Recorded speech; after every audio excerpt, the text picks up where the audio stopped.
We're recording. Universe.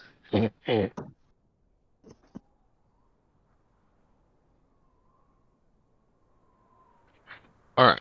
So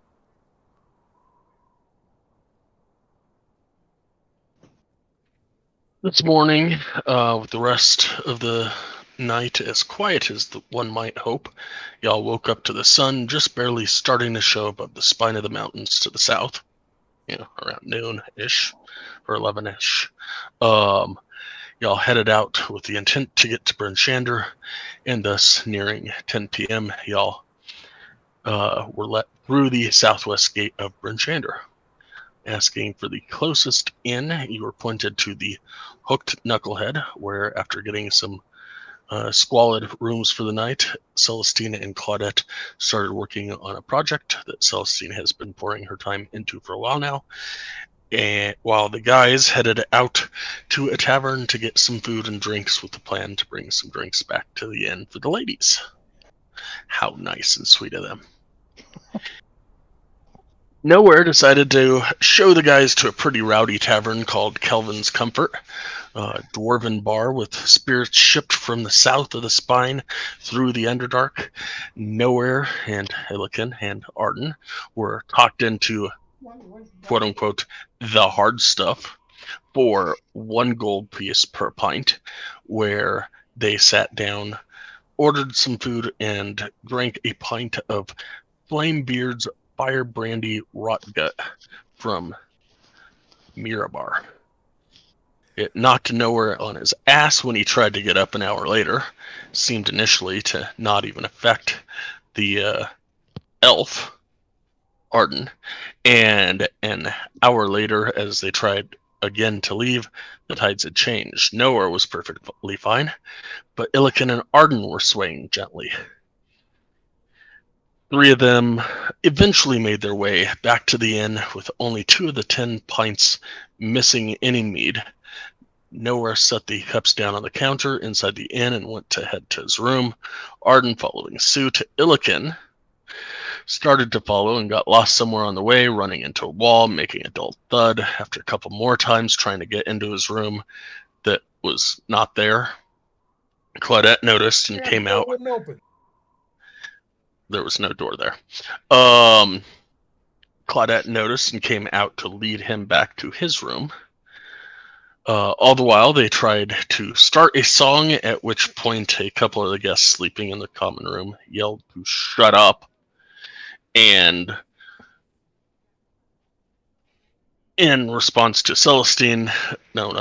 Claudette, telling them about the beer, or about the ale, or mead it was.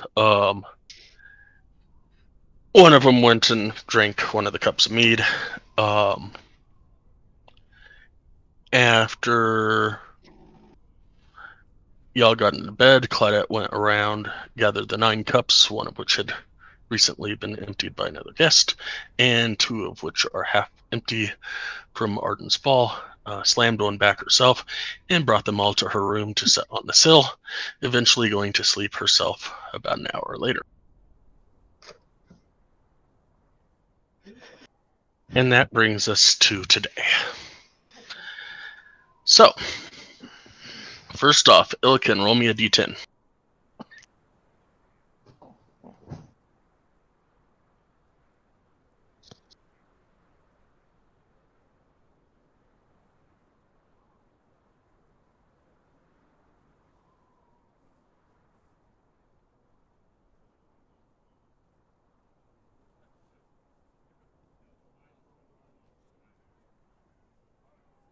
I drink too much.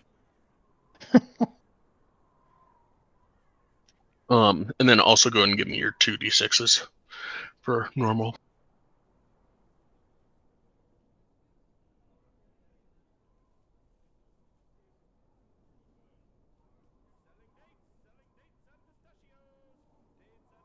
Oh, ouch. Give me 2 wisdom saves.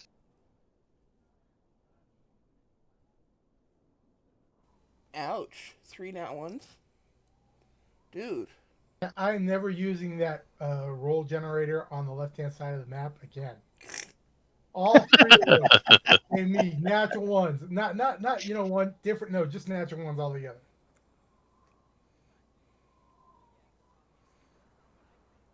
Let's see how your saving throws. Oh, sweet. Well, Sweet on one. nat 20 is good.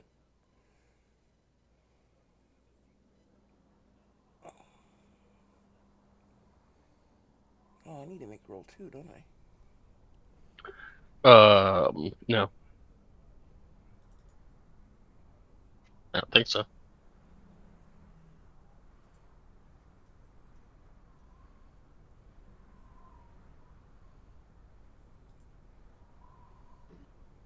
Oh yes, gotcha for that. Yeah, you'll make it a D100. Yeah, minus Not 1. that it matters, just because it's fun. Oops, that's not 100. Same difference. I Okay. think that's wheel. Yes.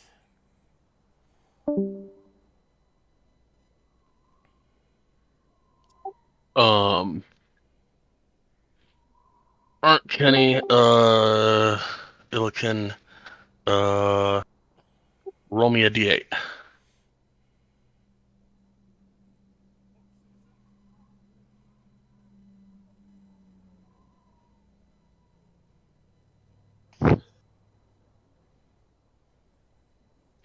Slash rather than equals.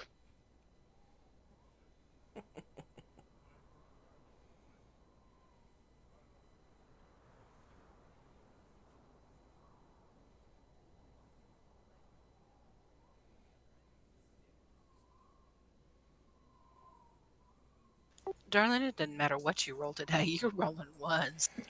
Dude, reset your, your roll 20.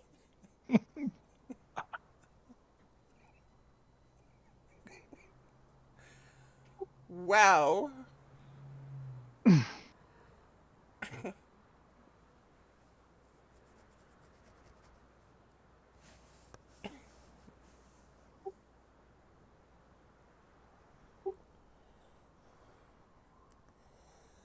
Somebody has been visiting Will Wheaton.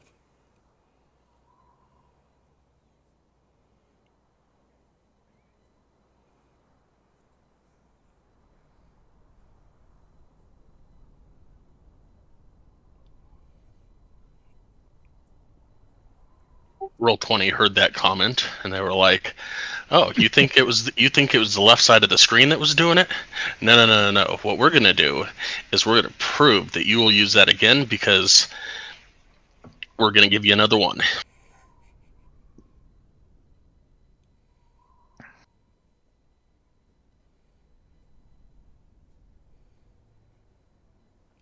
I've never seen that many ones rolled, I haven't either. That just especially in hurts. a row. That's like the statistics on that have got to be phenomenal. Oh, we need your help. All right. Illiken, as you slowly return to consciousness, you realize that when you fell into bed last night, your weapons were still strapped to your back, but the weight of your weapons do not seem to be pressing against you at the current moment in time. However, as you open your eyes, your arms are wrapped around the head of Kreska's pickaxe. Give me a Constitution saving throw.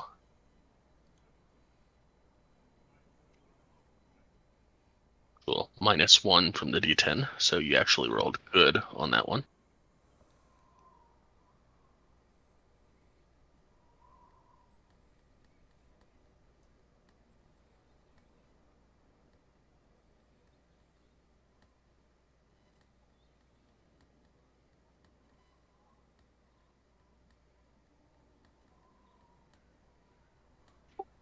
And thankfully, that one is exactly what I needed. Um, as this throbbing light is pulsating, an extremely bright light mere inches from your eyes while you are hung over from rotgut last night. What would you like to do? I fall out of bed, moving away from it quickly.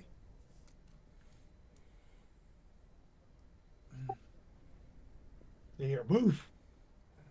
Cover my It eyes. it Drake's over just there just looking at me like, what the heck is your problem? He grunts. I get back up and I'm looking and it's like, God. Now what was I carrying again? Or hugging? you were hugging your artifact. My apologies. I didn't mean to do that. I tell it to turn off since it's bright. From across the room. Yeah. It keeps pulsating.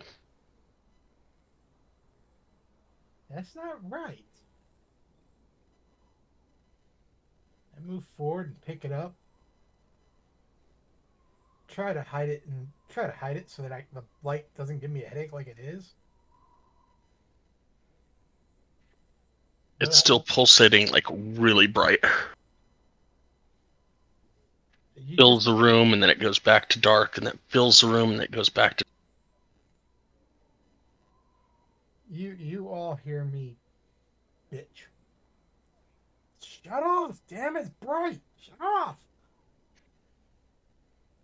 While holding the weapon, it shuts off.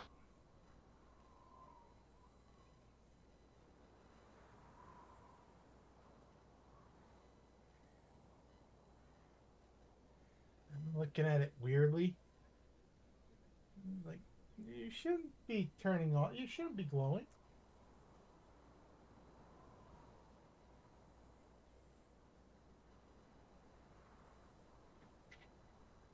There's no light coming from your weapon. What was I carrying? Which one were you carrying? The Patas of the Kadreska. Okay. So it was glowing, you said? Uh-huh. And it normally glows dimly.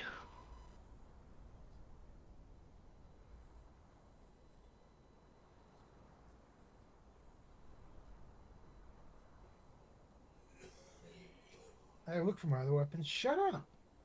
Just, man, bright lights, noises. God, man. Can a guy, this is why I gave up drinking. Man, they wonder why I always eat my berries. God. Can I hear all this in the next room? Sure. Oh, yeah. Hang on the door and say, use the fucking trash can. Stop yelling.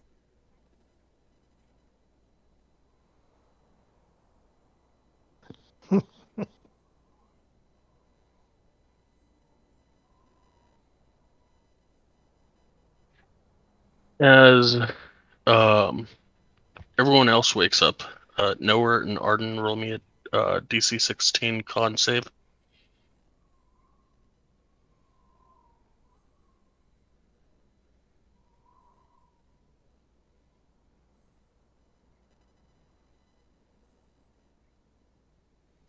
Nowhere's perfectly fine. Arden, you have a little bit of a headache. A little bit of headache. Not horrible, not puking your guts out, but Yeah, I probably don't want to hear a lot of loud noises or see a lot of bright light.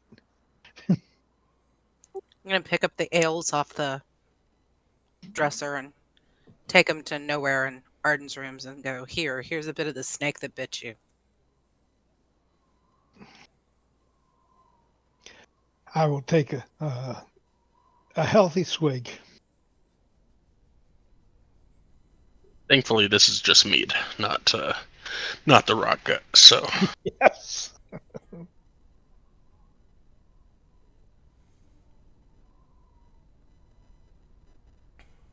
Yeah, I did pour them out to where they were like only a quarter of a cup, so they wouldn't drink them all. Isn't that a bit like, drinking grape juice after turpentine?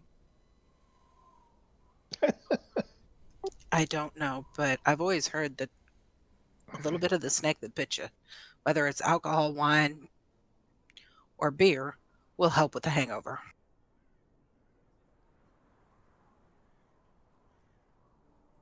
So now I'll take the quarter cup of mead that I have and take it over to, or ale, and take it to Illiken's room, knock on the door. Knock, knock, knock. I come over and I jerk the door open. I told you I was coming. And you don't have to be so loud. Here's a bit of the snake that bit you. Drink it and shut up. Grab it, drink it, and shut up. Drink some more. Drink, guzzle it down. It's only a quarter of a cup.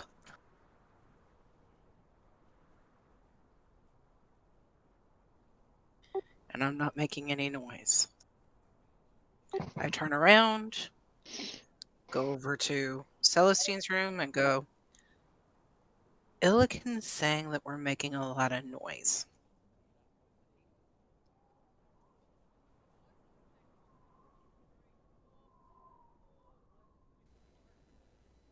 Did you forget to slam his door when you walked out? Oh, let me go back and do that now.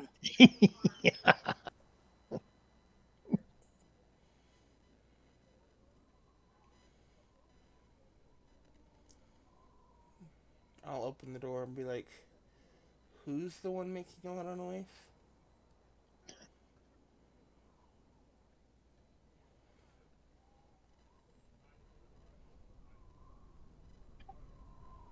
People talking.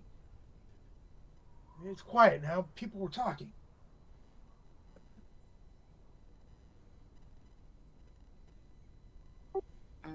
Hmm.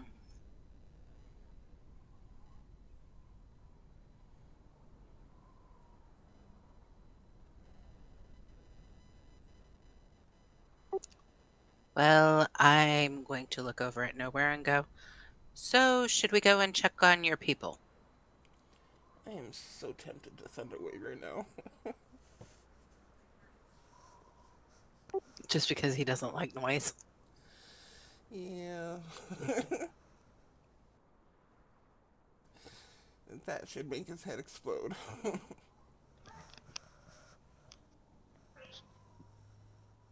Actually, I'm ready when you are. Are we going over to the foundling home? Wherever you want to go. We're here for you. Okay. Well, let's go visit and see if everything's all right. All right, gather my stuff, close the door, turn in my key. I'm going to follow Nowhere. Same. Okay. Well, Actually, hold on. Bang, bang, bang on Illiken's door.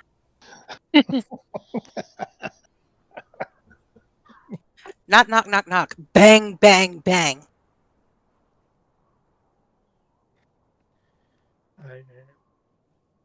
okay. And we go out the door and I slammed the door. Who's banging on my door? We're going to go see Nowhere's folks. Come on.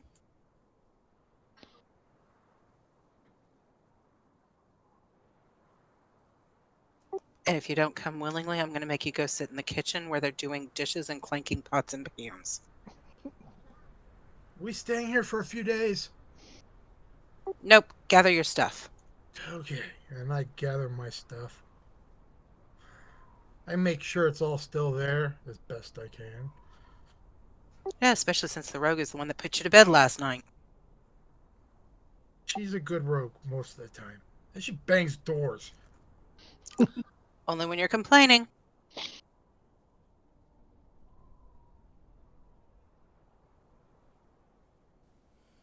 If he had a nicer attitude, I might be able to solve his problem for him, but Nah. yeah, he's just being a little too rude. Besides, I don't think there's a solve hangover spell. I know lesser restoration will probably do it, but hell, who wants to have fun with that?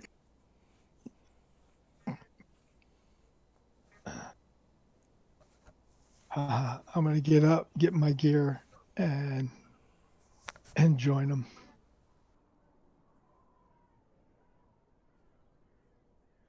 And thank Claudette for the ale.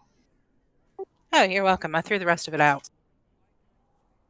Oh, I'm fine. I think that was just what I needed.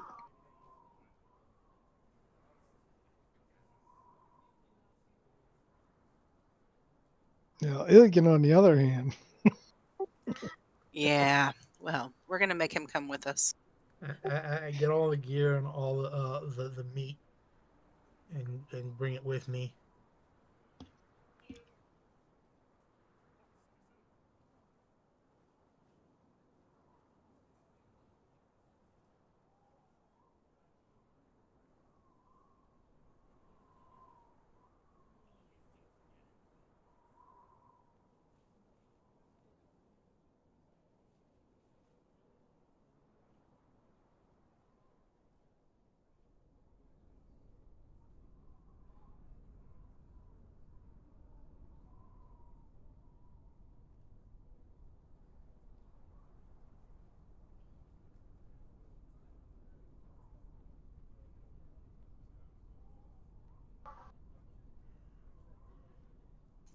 I'm following nowhere. Nowhere, lead the way. All right. Well, I go out of the inn and head east toward the neighborhood of Phaedra. And there is no direct route, so I just wander among the buildings. Pretty soon we're in Phaedra. As you're heading there, about halfway there, you notice a person huddled up against a building that seems to be watching you. And it's easy to recognize the scraggy rags hanging off this person as the person that's talked with you in the past.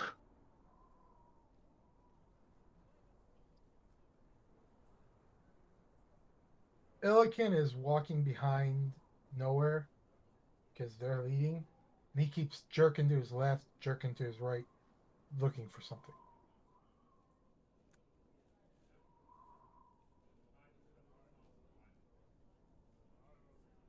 Okay, well, I approach the figure huddled against the building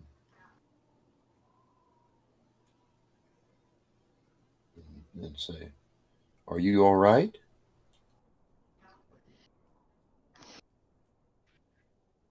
I am. Thank you. Thank you for asking. There is one that claims he knows the whereabouts of the tower the Red Wizard was searching for, the one they burned in East Haven. If you wish to search for it, the one that knows is holed up at the North Look.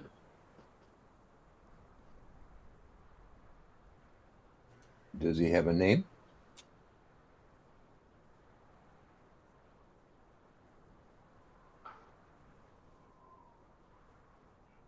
Yes, he does. You just gotta look it up. Or she doesn't know, or she doesn't want to tell him.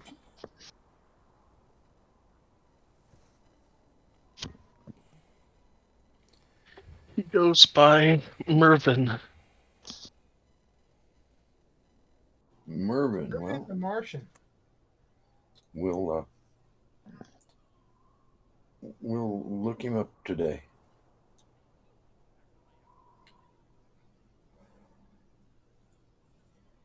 would you like to uh, go to the inn and get warmed up? That is awfully kind of you. I will be fine though. All right. Well, then take care of yourself. You as well. And with that, I continue on to the east and into the district of Phaedra and up to Mama D's foundling home.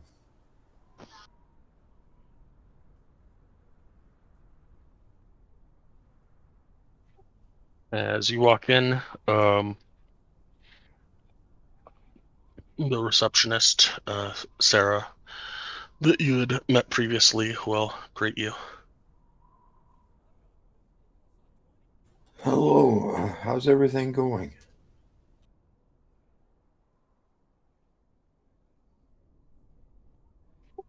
Outside the building collapse a few days ago, we're good.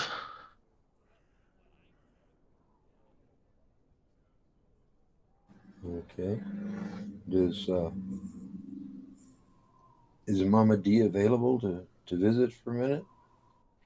Sure, I will. I'll go get her right now. She'll take off, and about 10 minutes later, come back with Mama D in tow.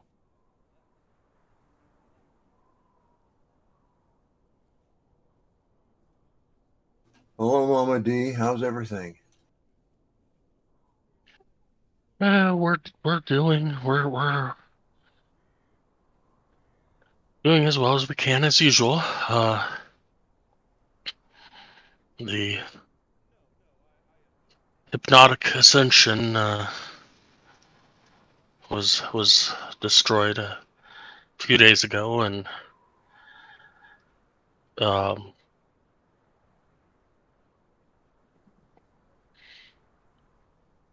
talk in the town is that the annoying white worm caused it. But we're a couple blocks from that, so we're just trying to keep busy and trying to keep everybody fed and keep everybody schooled and hope for the best. Okay, well, uh, it seems like everything's pretty normal. There's no real crisis. That's good. Uh, I reach in my pocket and take out 5 platinum pieces and hand it to her.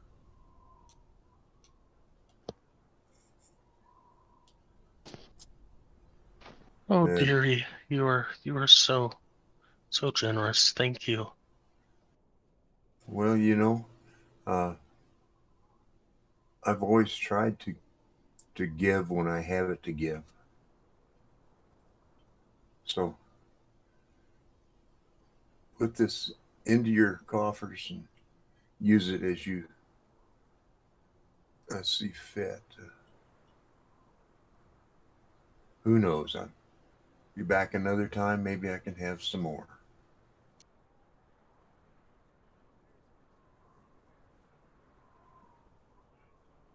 Thank you very, very much.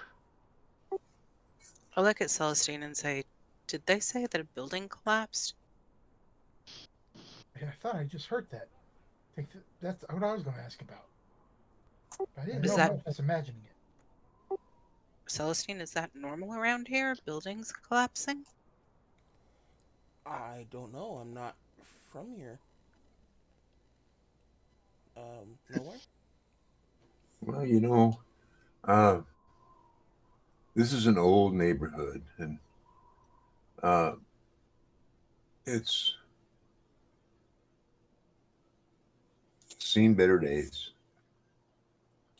And there is an occasional building collapsing. It just gotten too old. It's been infested by the white worm, and it just keeps falling down, rotting.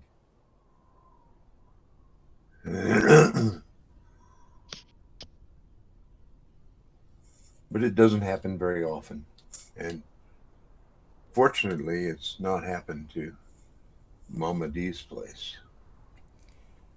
Maybe we should look yet. into it just in case.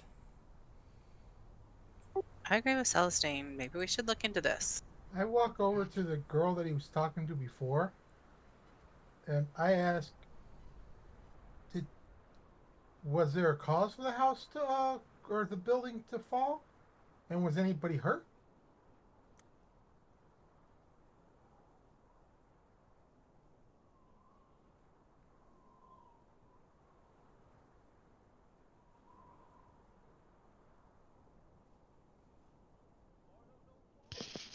And I'll reach into my pouch and hand her 6 gold, 8 silver, and 15 copper to help with whatever she needed to help. Cheapskate, I want more gold.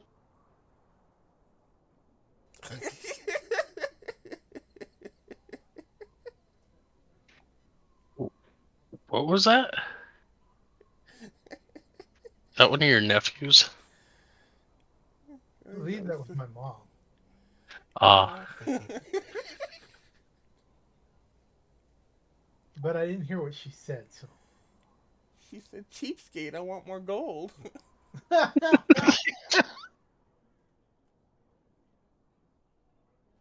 um, she'll, Mama D will look over at you and accept the gold and uh say, that is very sweet of you, young man. And look back over at nowhere. And I'm so glad that you found your place in this world and wound up with such a nice group of young people. I think I'm gonna puke.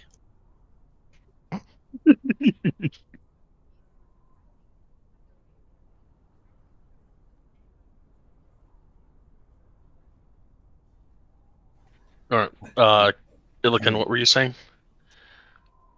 The girl that originally went and got Mama Dia, when she comes back and as Nowhere is discussing what's going on with Mama Dia, I'd move over to the girl and ask about the building falling and if anybody got hurt and do they know what caused it. The talk around town is that the white worm caused it. Uh, I was here tending to the children when we heard the crash. Um, talk around town is the worm flew into the tower and then took off. What is this white worm? The worm, I don't know by any other name. Um, it's the dragon that lives east of Tin Towns. Ah. Uh, which building collapsed? Because he didn't see it coming in because he was, you know, being agitated by those things. The Hypnotic Ascension to the north of here. It was our tallest tower. Some point in the past, there was members of the Arcane Brotherhood that had built the tower, and it's long since been vacant. Uh, Nobody was hurt, thankfully, in the collapse, but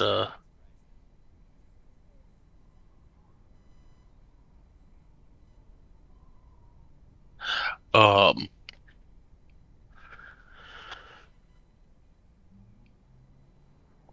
but it's just one of those annoyances, I guess, that happen from time to time. Okay, thank you. He takes a step back and he jerks his head to the right, jerks his head to the left, looking for something, and nods and steps back again.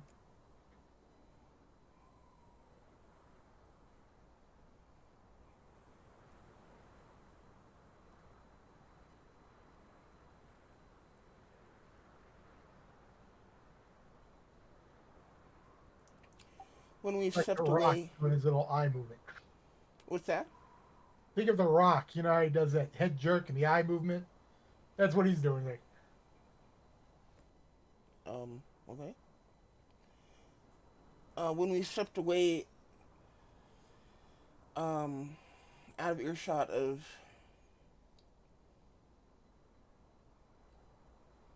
Mama D and the girl, I'll kind of step forward and say, um, "No, I know you said that this isn't terribly unusual. Just sounds very strange to me. Um, if you don't mind, can we go take a look?"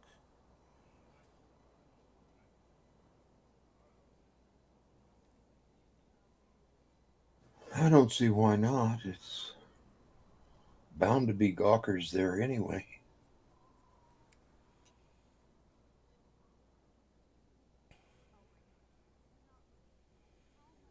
Illican will remind him that, and it is a place built by the Brotherhood.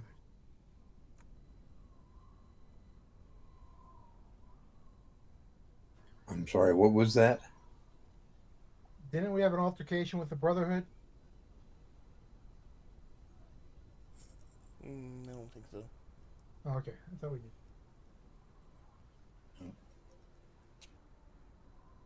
In one of 10 towns. Currently, the only issue that I think you have, outside of the obvious point of the campaign, is the Zentaremes Okay. or Zentarum. I I won't give gold, but since they take care of children, I'll try to cut off about. One second, I'm looking at my bag.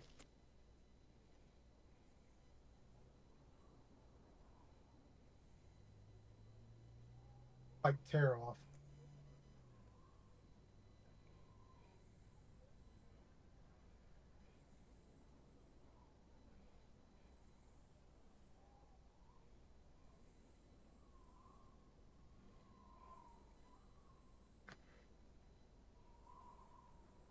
About 10 pounds of meat and ask if she wants it. As you try to tear it off, you're like trying to hair at ice. Well, I'm using my pickaxe to break it, that type of thing, you know. Okay. Um.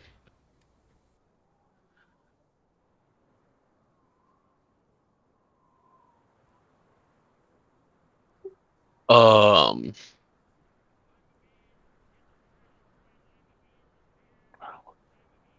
Sorry. I'm gonna stop reading chat.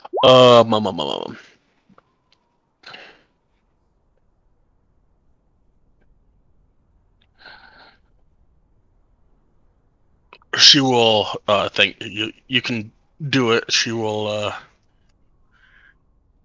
thank you for the food. Thank you, um, young man. This will definitely help the children. And she'll look at Sarah and say, "Can you go grab the broom to pick up the rest of this mess. How much should I say again? 10 pounds. Thank you. I just want to make sure.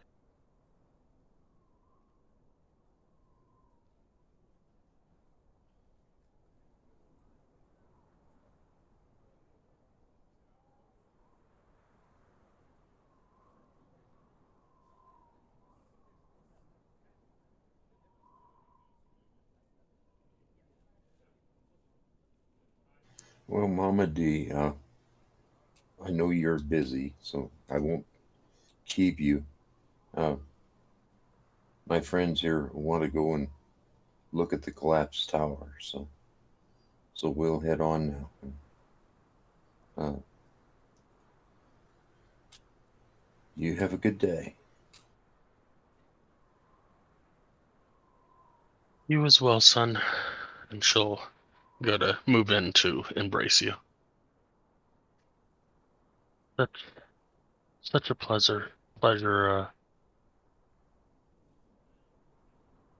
having part of raising such a fine young man.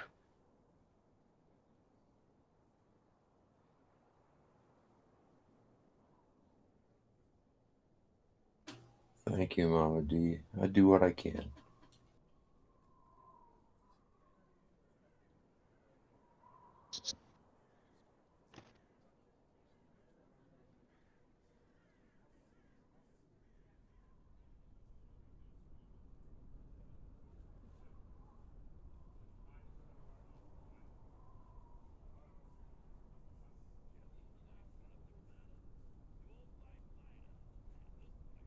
So we're going to go inspect this rubbish, right?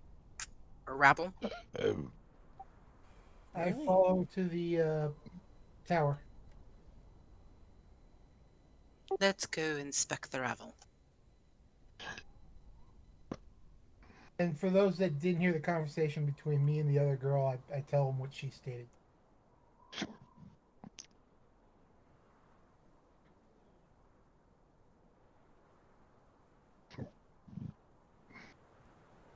So nowhere is it normal for a white worm to be destroying stuff in this town? Has it been going on your whole life?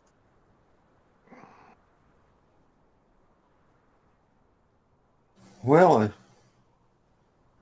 I wouldn't say it's been going on my whole life. It's just sometimes those things happen.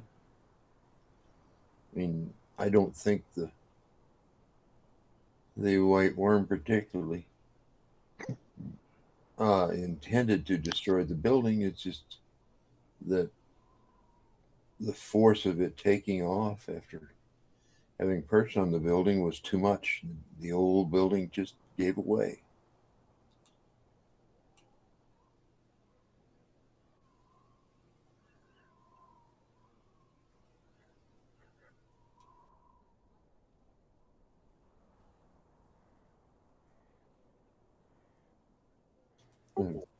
Bryn Shander is an old place, and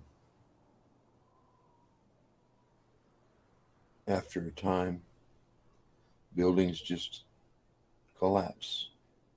I mean, some are built very well, but some are just sort of ramshackle. They're built for now, and later they do collapse, or they rot away, or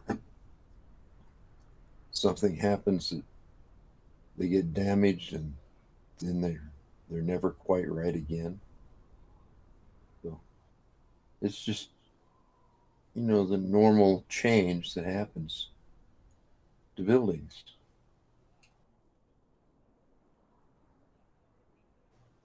Could I lead the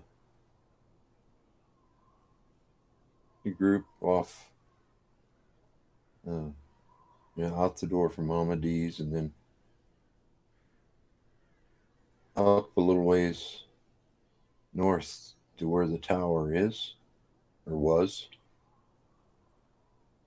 and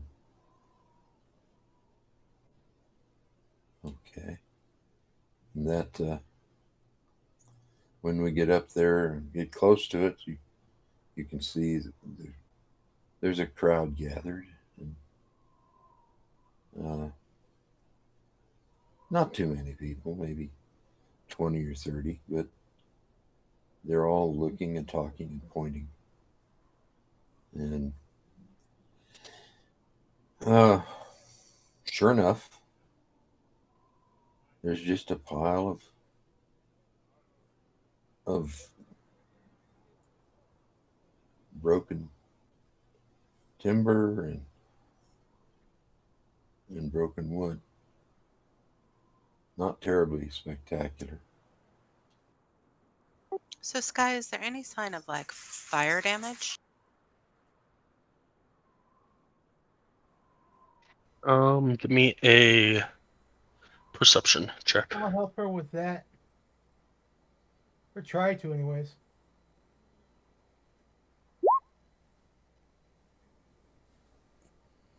You're still a whisper. Oops. She got a 15.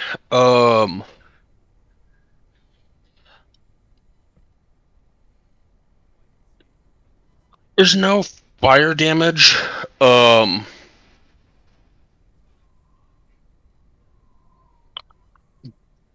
There's a group of people that look like they're trying to drag the rubble off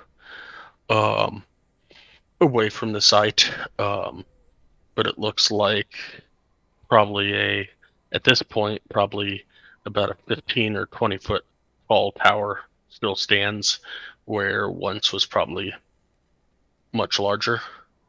And there is a concave going east to west.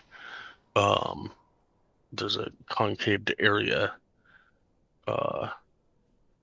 that one might assume.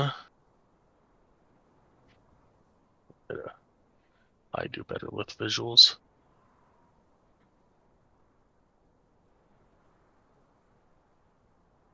Oh, crap. Has been bumped into, like the planes bumped into the World Trade Center? Basically.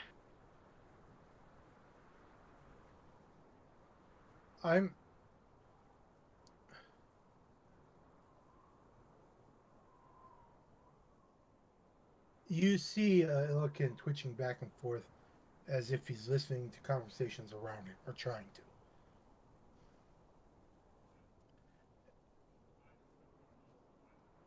Something close to like that, where it once probably stood.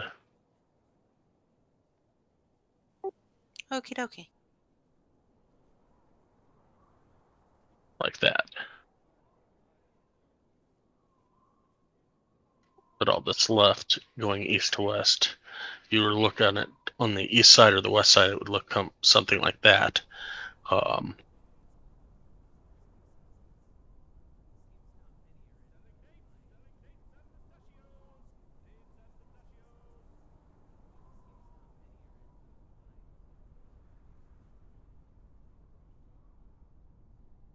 Okie dokie.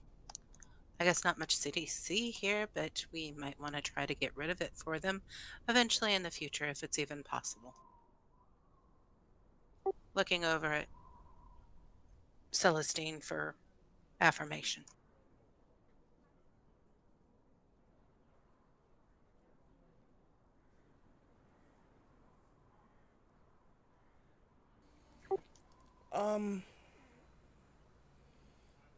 I'm not saying today, sweetheart. I'm just saying sometime in the future. I understand. Is there any indication to this tower as to why a white worm would be interested in it?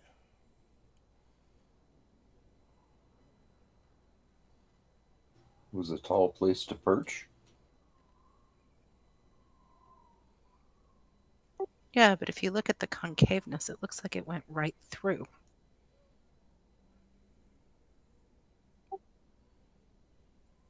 Not necessarily a reason why.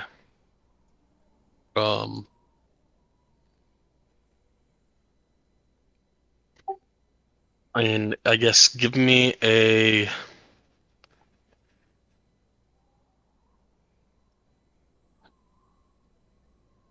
your choice, Arcana or History check. Me? Yeah. Um, let's see.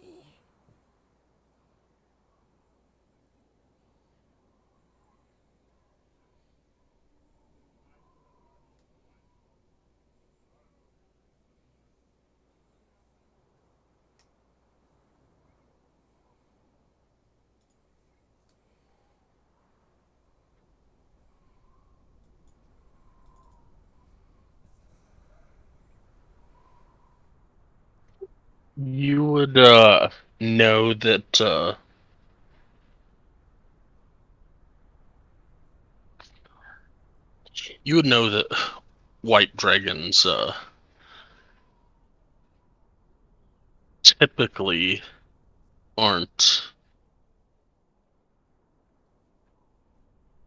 I don't know if fawns is the right word, but aren't obsessed with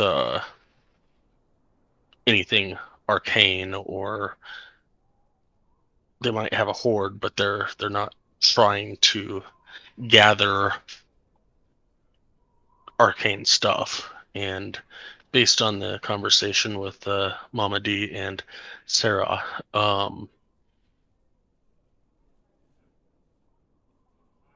it didn't seem to.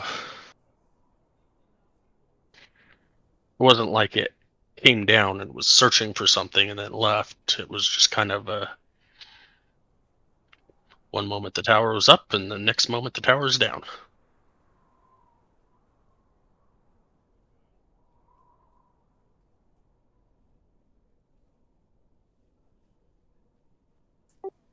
Nowhere. Where is the prosperous district here?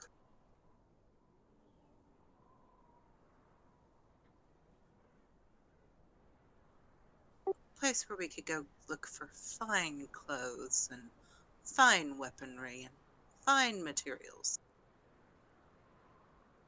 Place where people like to go and spend money.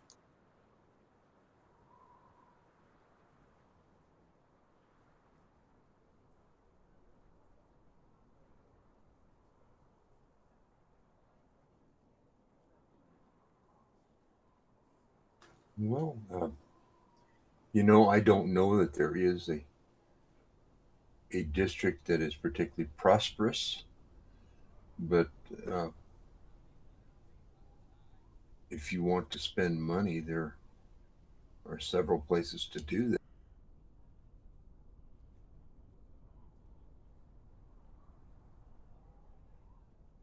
I mean, this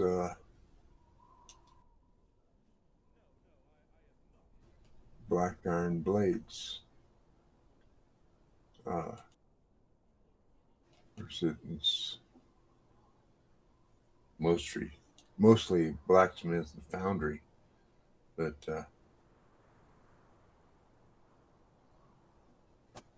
it could be more than that. I'm gonna go look for shops and stuff. Anybody want to come with me?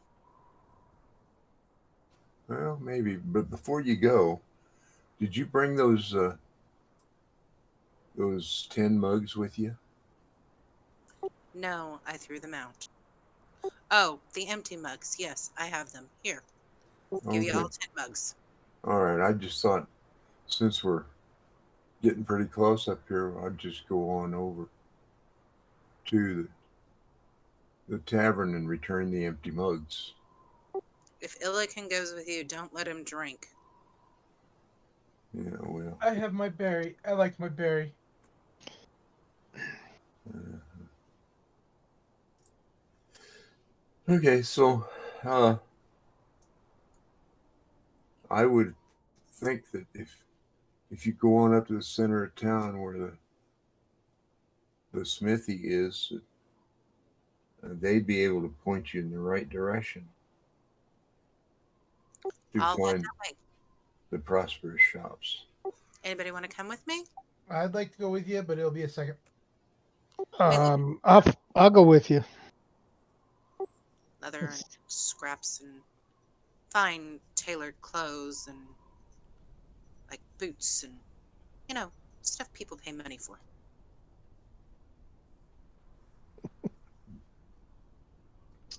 Well, I'll take the mugs from you, and then I'm gonna head off over here. I give him the mugs. As Nowhere walks away, uh, I speak to the remaining party.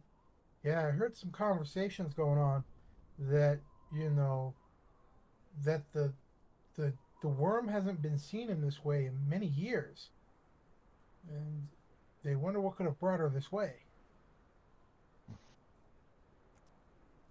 Interesting.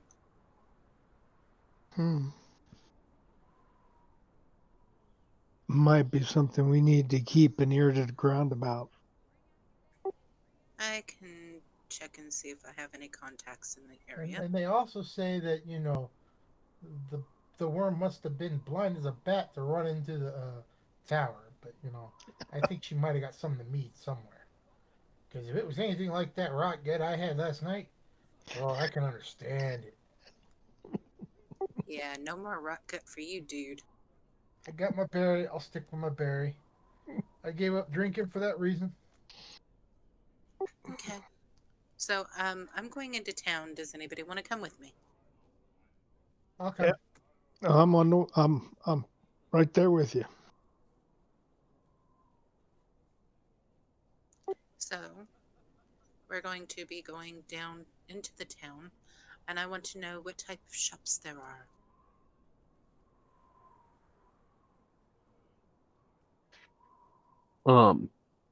But the center of the town is what they call Market Square, which you've been to before. That's where Black Iron Blades is. Uh,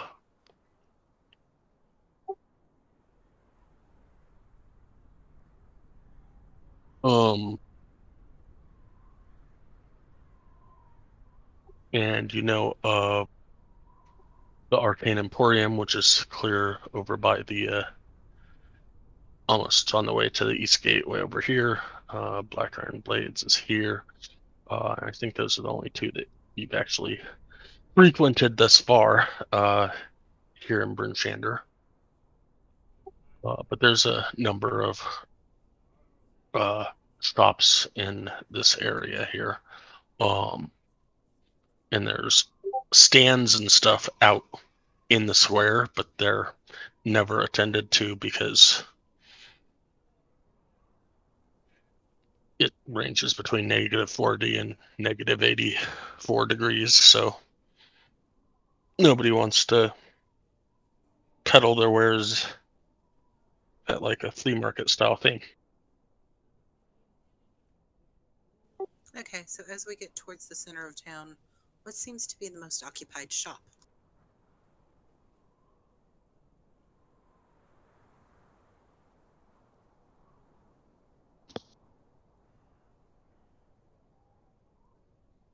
I don't know, but I think I'm going to go to the blacksmith and see what he has that I might need. Okie dokie. I'm just looking for a popular shop. Stop laughing, Sky. Don't forget That wasn't me.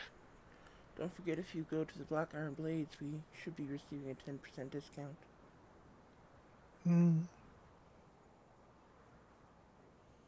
So make sure that we get Smith that. remembers that. Don't let them forget our service to their cause.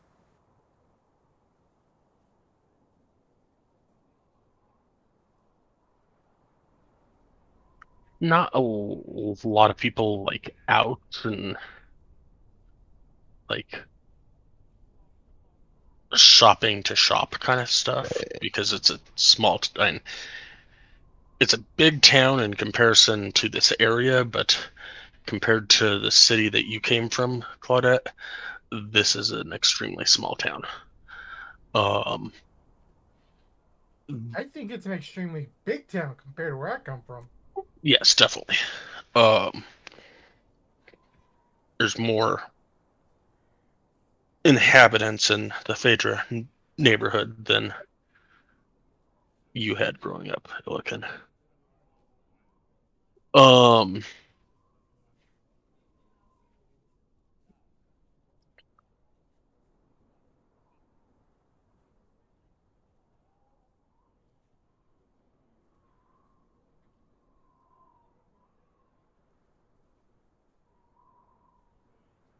um, there's a couple of people, entering here. There's a couple of people entering over here. But not really a big hustle and bustle kind of thing. Okay. So I'm going to start heading towards the tavern. Well, okay. So what shops do I see around here? Anything that's like leathers or cloth or chainmail, or I guess we'd have chainmail at the Black Iron Blades. That's what I'm hoping.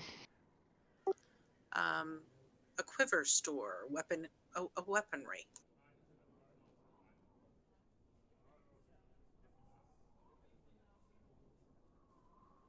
Is there a jewelry store?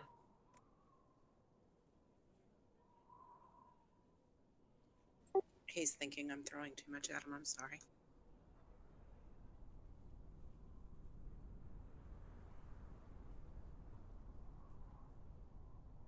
To that, I'll just say, damn rogues.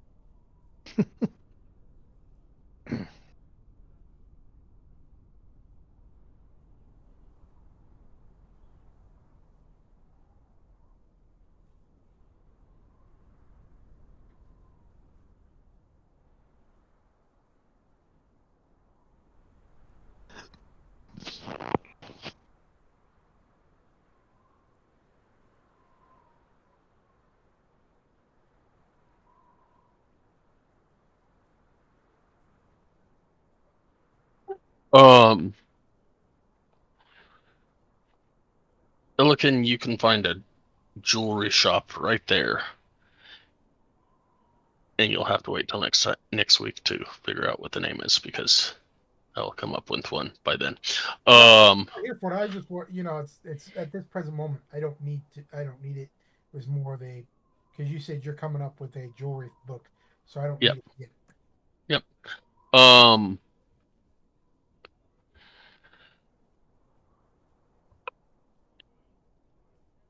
As you're walking around, Claudette, if you check into this place right here, I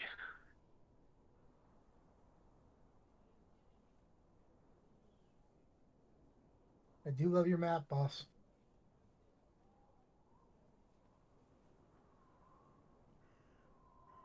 Okay, I'll go walk in there.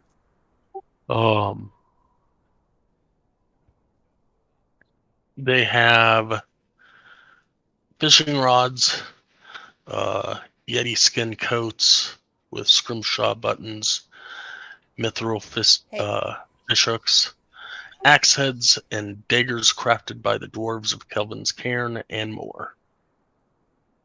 Okay, so I'm gonna look around. Of course, I'm avoiding the Yeti stuff because if I walk out of here with anything Yeti, I might get shot in city center by a holy spear.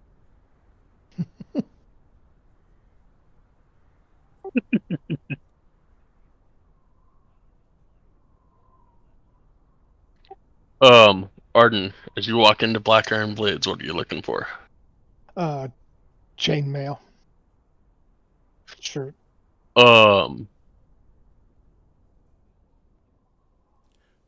there's a difference between chainmail and chain shirt. Oh, let me see. Are you a rogue, Dad? No, Ranger. Okay. I'm a hunter. I can wear medium armor. Uh, okay, so Uh, you're wanting a chain shirt because chain shirt. chainmail's heavy armor. Yeah, I want chain shirt.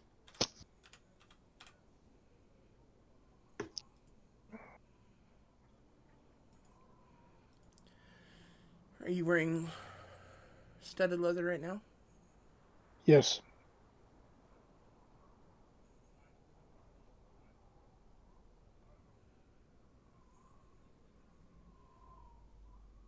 What's your dexterity modifier?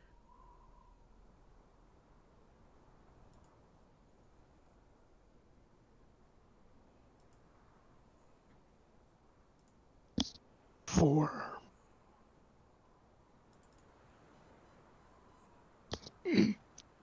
Four. Okay, then totally meta gaming here, but changing from your studded leather to chain shirt would actually drop your AC by 1.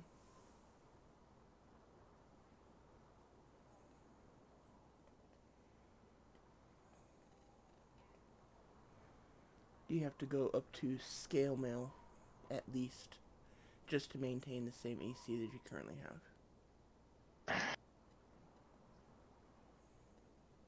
I ain't gonna do anything then.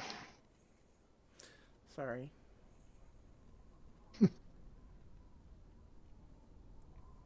If you really, really, really want it, I'll take your money.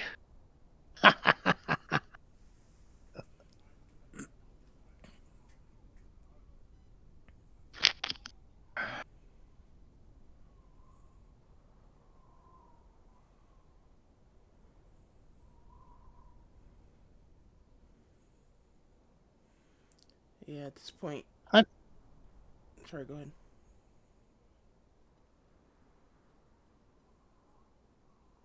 Okay. The chart that I have, it gives me one more. Yeah, but with light armor, you also get to add your dexterity modifier to your AC. So you get to add +4 to whatever Oh, the armor yeah. bonus Okay. is. Yeah. I understand. I see it. Yep. Um. But with medium armor, you can only add up to 2 of that dexterity modifier. So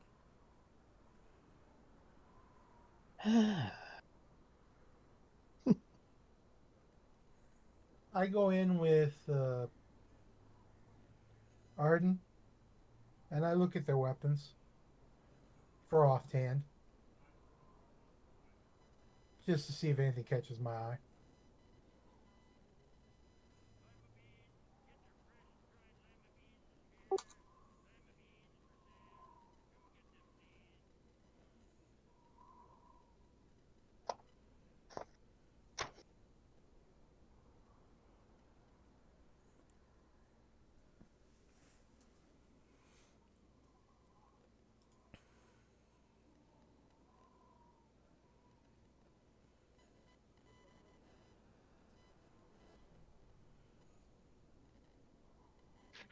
Um,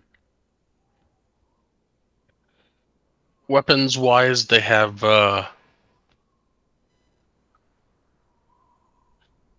some hand axes, uh, great clubs, um, light hammers, sickles, swords, both long and short, and very long. Um, I have your normal expectations of a place that would make uh, blades, essentially.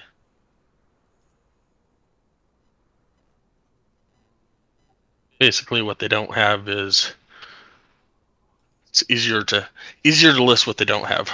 They don't have tridents. They don't have whips. They don't have No quarterstaffs. whips? Damn. What with chains? Um, they probably have chains. Um, they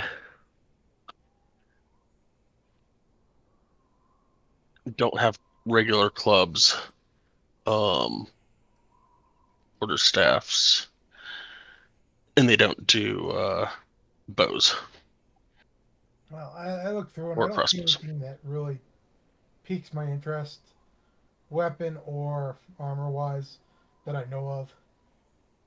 So, but it is a nice gallery. I do ask him if there's a place to that they sell sleds. Uh, you can go to the stable. Stable will probably have some sleds for you. Okay.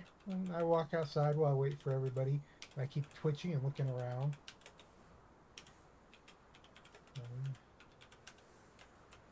Whack my head once or twice, but other than that.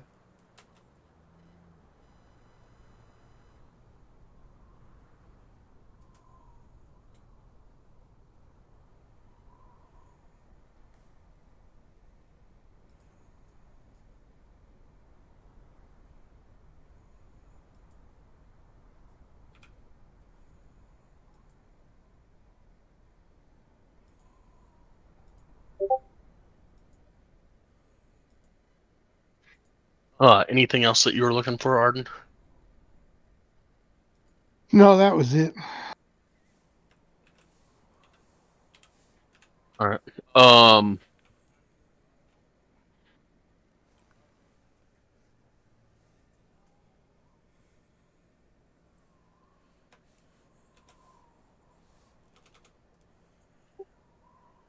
all right, back over to Rendarl's Emporium. Over here, Claudette was going in there, and who else? I think it was just me. Okay. Um, Is that where they have so the yeah. Yeti stuff? Yes. Then I probably shouldn't go in there. Well, you either go in and see the Yeti stuff, or you don't go in and possibly don't know that it's there until Claudette tells you. I won't go in. Come on, you would go in without knowing first. That's just you. That's metagaming. Yes, it is. But do we really want to get kicked out of this town? But would you know that we're going to get kicked out of the town unless you actually went into this shop? Yeah, you gotta play it. Come on. I'm not saying that you have to go in. I'm saying that you don't know that there's Yeti stuff in there.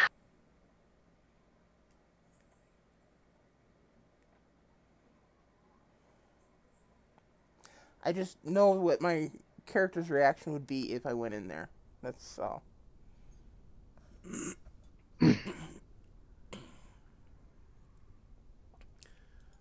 But your character currently isn't in there, so doesn't know what may or may not be in there.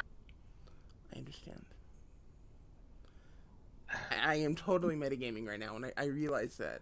I just... And if Which this is was bad. your game, you would stop us from doing it. Yep, you gotta do it. Walk in, then you can show it.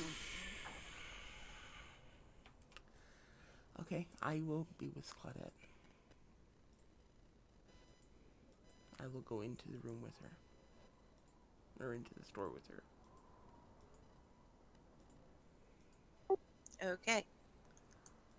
So Yeah. It's is that Uncle like Billy. front and center in the store, or is it off to the side, or I mean, is it like when she walks in, it's like right there, or is it okay, Claudette has a few moments to distract Celestine while she also bumps into a couple of customers?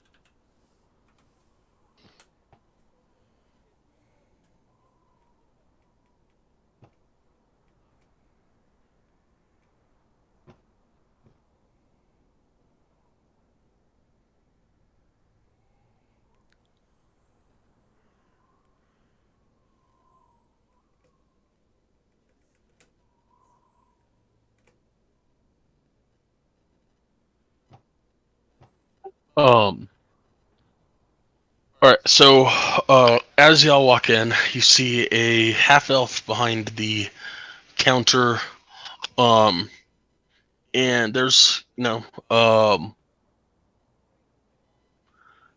some cloaks hanging up. There's some fish hooks and scrimshaw buttons and scrimshaw stuff, axe heads and daggers that look like they uh, have the battle hammer emblem on them. Um,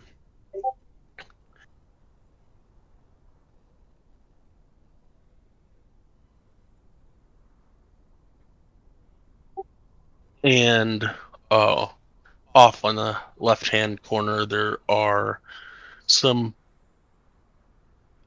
hide um, hide armors. Um, some that have like gray hair, some of them that have very stark white hair. Um, and then they have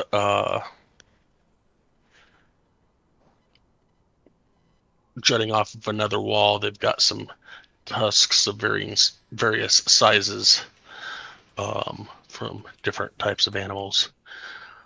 And yeah, that's kind of what you see. And Rindaro will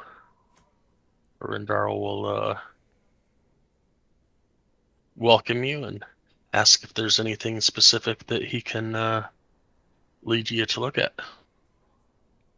Okay. So as we walk in, can I see these Yeti fur items? There are some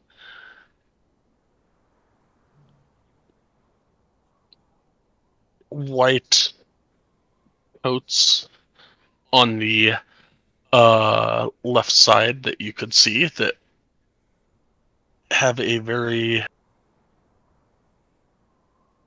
Yeti look to them.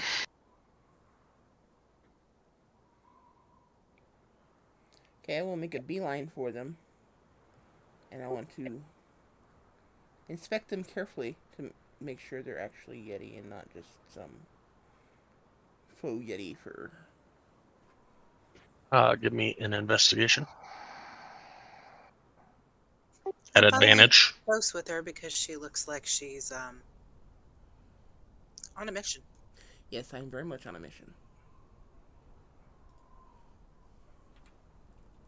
The length of the hair compared to, as a druid, other creatures that have hair, and the stark whiteness, there's no mistaking that this could possibly be Yeti. Okay. Shooting the shopkeep. No, I will. Changing around my character sheet resources and was testing to make sure that was still working. Celestine, what's going on? These. What are these cloaks, armor? What These are coats. coats? These coats are made from Yeti fur. While I understand that that may be abhorrent for you, they may have bought it from somebody else. Okay, are there other people in the store right now?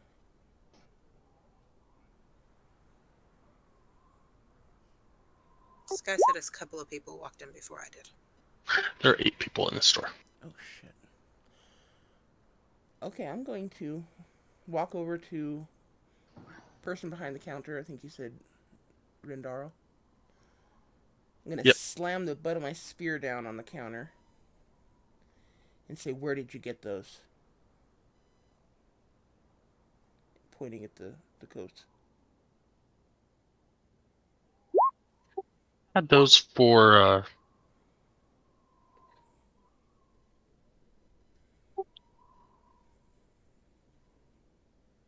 quite some time. If I remember right, I think I got those from an adventure maybe a year, maybe 2 years ago.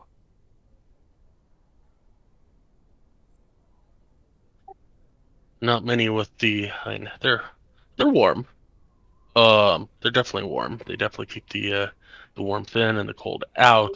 But not a lot of people are into white coats at the moment, since all any of us see are white day in and day out. I'll be taking them, and I will walk over to them. How many of them are there? There's two of them, and there's probably like 10 coats in all, but only two that look like they're made from Yeti skin. Okay, I'll walk over to them, take them down, and just walk out. Ma'am, ma'am, ma'am, ma'am, ma'am, ma'am. No, I'm just completely ignoring him. If he has a problem with me leaving, then we can have another discussion. But I mean, I'm sure he'll have a problem with it. But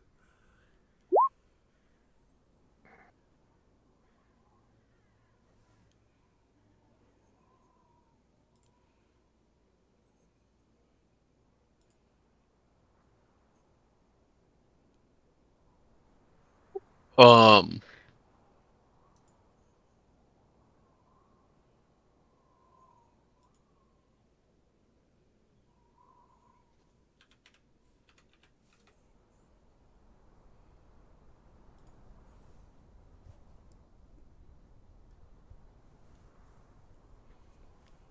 and just to clarify, I'm only taking the Yeti ones. I don't care about any of the others.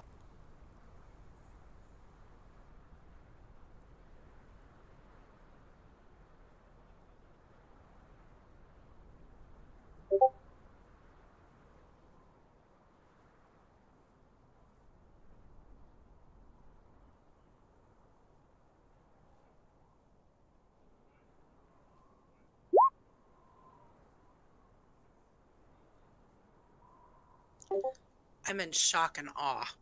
I can't believe she's doing this. Oh my goodness. The rogue's been out thiefed. has she though? That's what you think. Um, yeah. So he will follow you out the store, and ma'am, you can't. They're for sale, ma'am. Guard. And he'll trudge off in a different direction, upset, obviously. Um, in the meantime,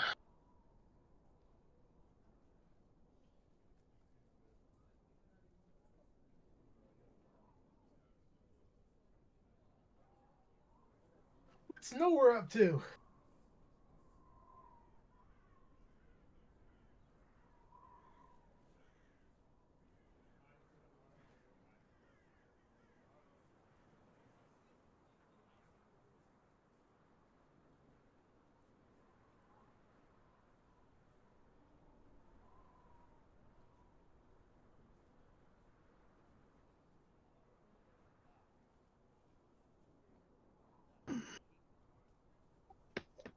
um, yeah. So in the meantime, nowhere. You get over to Kelvin's Comfort.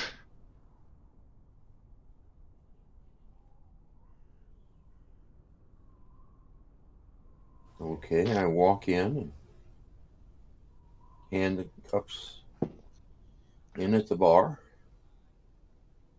Say, I thank you for letting us take these last night. Certainly. And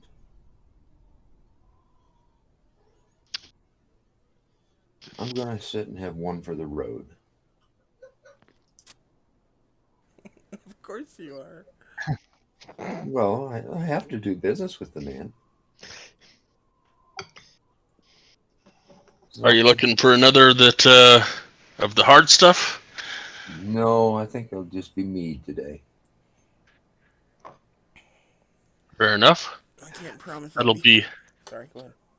that'll be 8 silver, and he'll walk back and pour a cup of mead. Why was it less than that last night, and today it's 8 silver? Always 8 silver. Oh, is it? 8 silver per pint for mead. It was 1 gold per pint for the hard stuff. Oh, okay. That's fine. I lay my coin on the counter.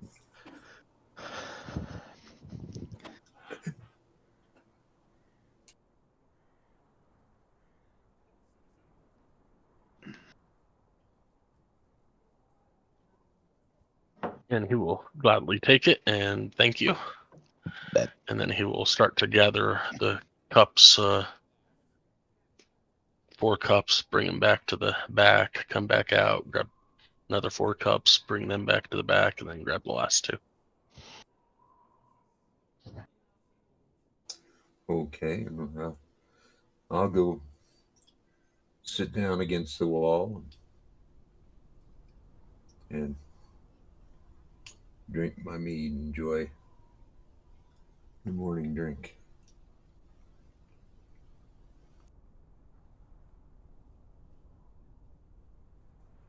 And Are we sure he's not an alcoholic? I've been wondering that for a while. well, I can hold my liquor. See, I got my fist around it right now. Just because you can hold it doesn't mean you're not addicted to it. Well, as cold as it is, does it matter? I don't know. Go on. Okay. And so I sip the mead and I look around in the tap room. And, are there many people here? Can I hear anything? Give me a perception check.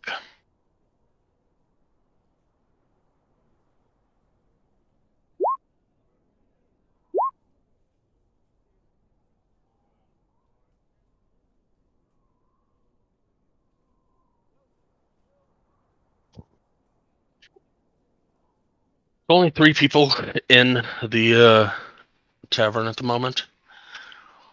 But as you sit down, one of them will notice you and will join you at your table. I saw you last night. You and your had a couple people with you. Tried the ruck yet, hey? Yeah, it was kind of strong, but not too bad. Yeah, a lot of us, that'll put on us on our ass. We do that in typically quarter pints. Haven't seen many people do a pint of that. Mhm. The barman didn't offer me a quarter pint. He just offered a pint. So I took it. Yeah, he likes to make his money. Yeah. Well, that's all right. He's got to be in business too. And dwarves can knock him back Yeah. left and right. The rest of us, whew, that is some potent stuff. Yes, it is. And kept me warm all the way back to the inn. But I fared better than my compatriots. So, Well, that's a plus. yeah. I think I've seen you here before. I've never come up and talked to you, but I've seen you. I think at the North Look, a few 10 days ago, maybe about a moon ago. I don't know. Here your group likes to go outside the walls and help people and find stuff and do stuff. Yeah, there always has to be something interesting to do.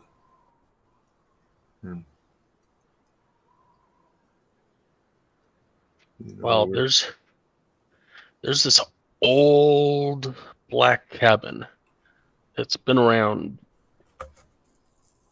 forever, honestly. No one really knows who built it, and a lot of folks got a bad feeling about it. We've heard signs. Some people say it's haunted, but there's a gnome, a friend of mine, well, acquaintance, friend. I drank with him. Let's put it that way. Um, he's staying at the house of the Morning Lord, and he claims that magical experiments are currently being performed there.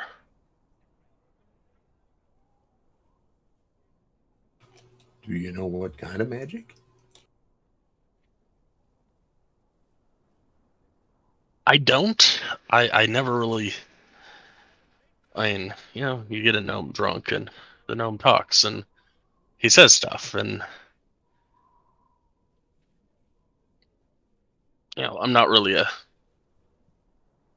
not one to. I understand that there's magic. I don't know magic. I understand that it exists. I don't really all the little bits and pieces of it. I don't get all that. Um, I live a nice simple life here, and I Well, figured if you like going outside the gates and doing stuff, then you might take an interest in that. where You is want this black cabin? it's up north near I think it's north of I think it's around Tourmaline, maybe Lonelywood. Um, Probably best talk to Copper. That's the guy that I've drank with. Um, he's staying up at the House of the Morning Lord.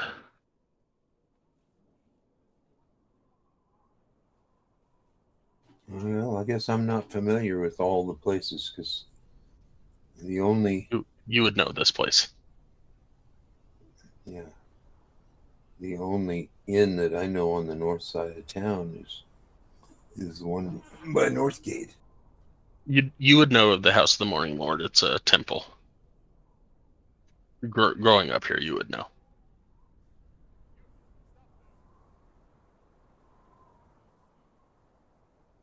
Okay. And for your reference, it's right here.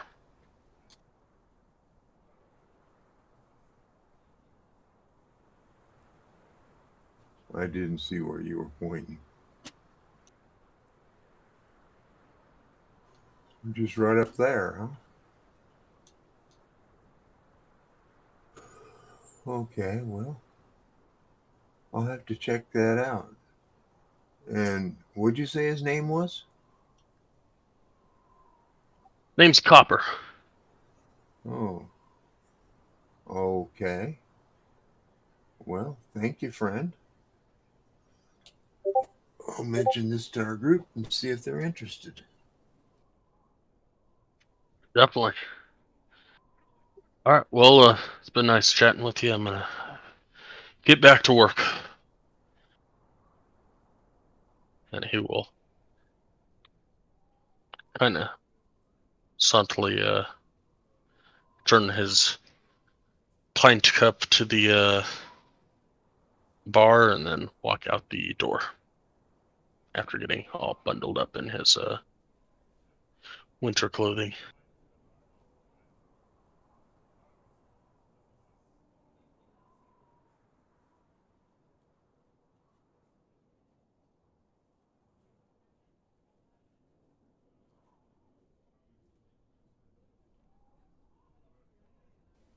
I need to stop AFK. Um, anything else, Noah? No, I'm just sitting here enjoying my mead. I'll be heading off pretty soon. Okay. Let's go ahead and take our 15, and we'll continue when we get back. Okay, okay. Alrighty.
I have returned. Glad you're back.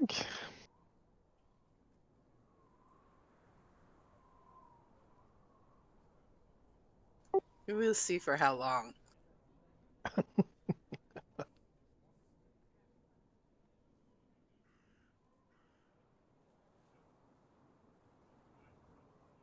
I wonder if there's a gnome named Silver, a gnome named Gold, and a gnome named Platinum.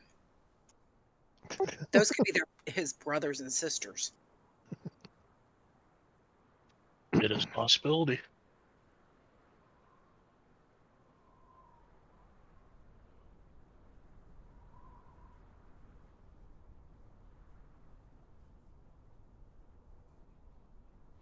Maybe his sister's name's Silver and his mom and dad are Gold and Platinum. There you go.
We got everybody? Illiken, where are you? I'm right here.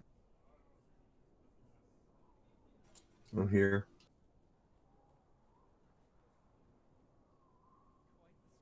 I think Arden was here a few minutes ago. Yep, I'm still here. He's still here. So, White?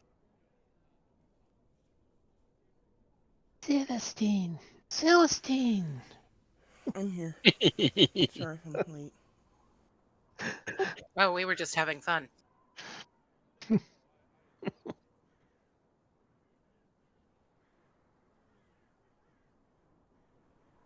At the druid turned rogue's expense.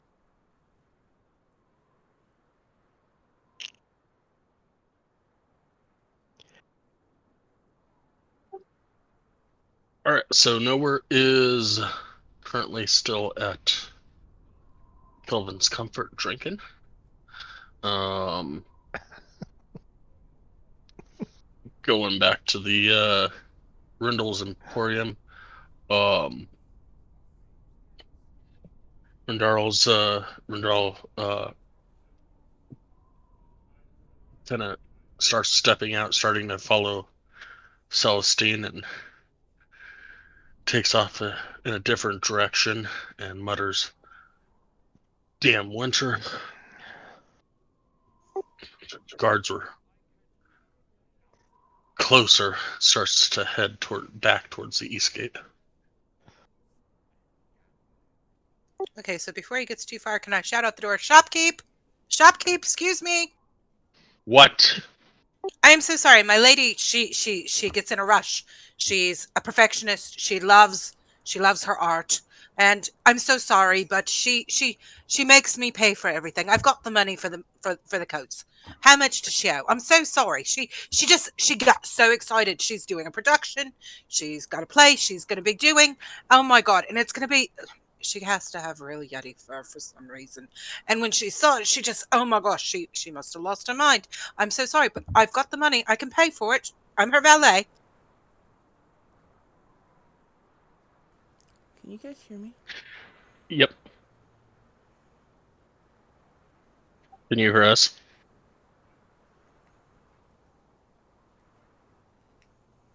I'm sorry, what was that, Sky?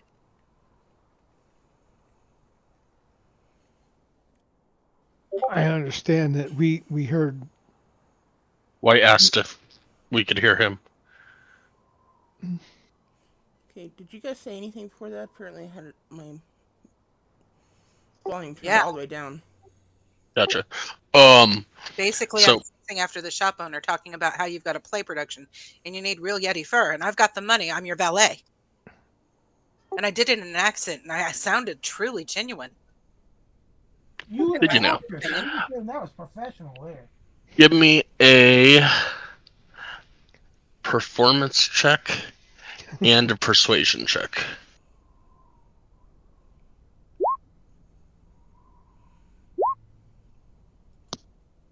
Oh, shoot. I'm whispering both of those. I'm sorry. I rolled a 13 and a 17 and a 7 and a 9. Forget the 7-9. You rolled a 13 and a 17 normal.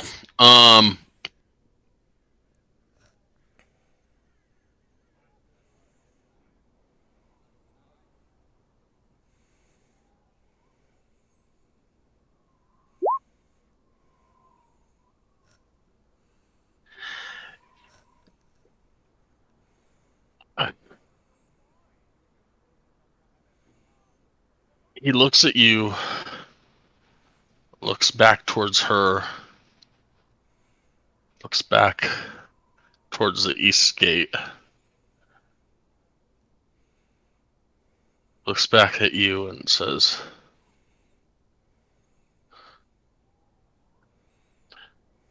"It's 20 gold. That's 10 gold per coat." No, no problem. I got it right here.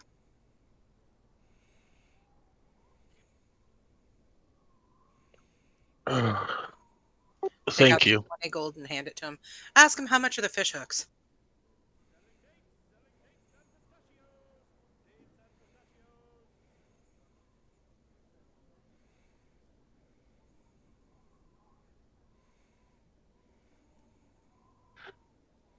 Fish hooks are, I can give you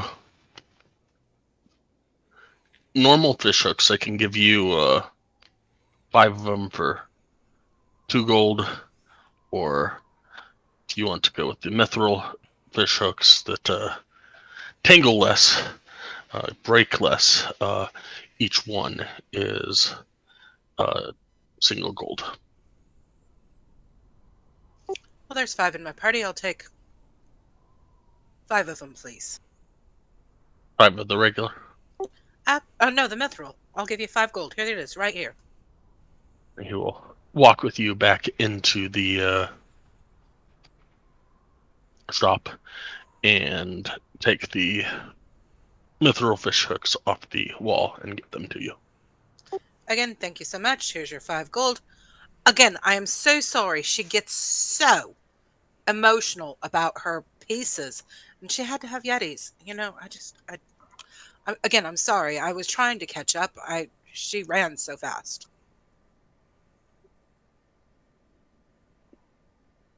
Not an issue. Please come again. And if you can, please. Next time, I'll tell you what. I'll alert you before she even steps foot in the store. I'll come in, let you know she's coming, and then I'm paying for everything. Sounds wonderful. Thank you very much. Not a problem. This is what I do as her valet. I just sorry I've lost my mind for a second. Now I'm going to exit the store and head towards the bar. You heading towards the Northlook or the Kelvin's Comfort? Where nowhere is. What is that? Kelvin's Comfort? Yep. That's way over here. All right. Assuming that's probably also where Celestine flew to. So Either that or she's setting fire to the coats somewhere. probably.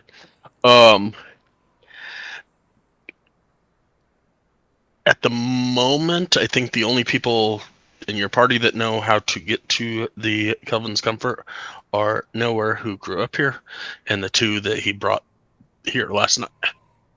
I thought we'd been there before. No, you've stayed at the Northlook up here, which is both a tavern and an inn. Ah, gotcha.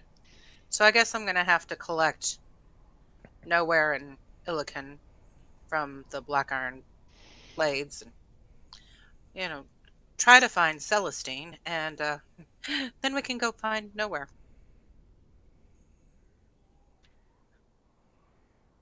Celestine, where are you headed? First, since I screwed up and muted my headset, can people tell me what just happened?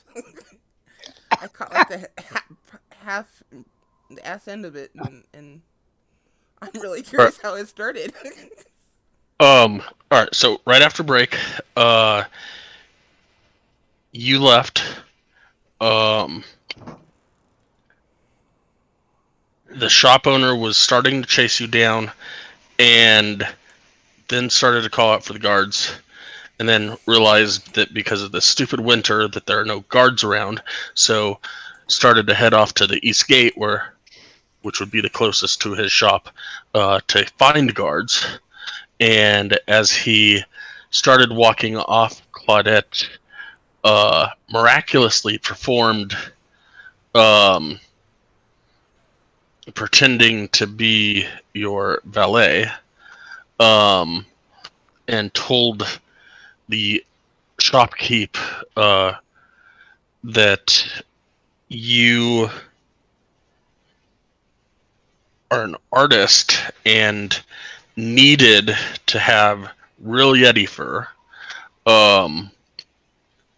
and that she is paying for the coats and was meaning to pay for the coats and didn't realize that you had taken off until you were gone. And then she paid the shopkeep for the coats and for 5 mithril fish hooks, and now she is leaving the Rundarl's Emporium and heading over to Black Iron Blades to meet up with Illiken and Arden. Yes, I think Black Iron Blades is probably where I would go as well, because it's the Okay. closest location I know of with a fire.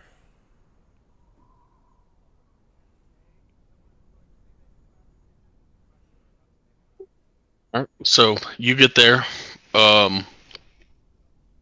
Probably storming in as Arden and Illiken are trying to exit.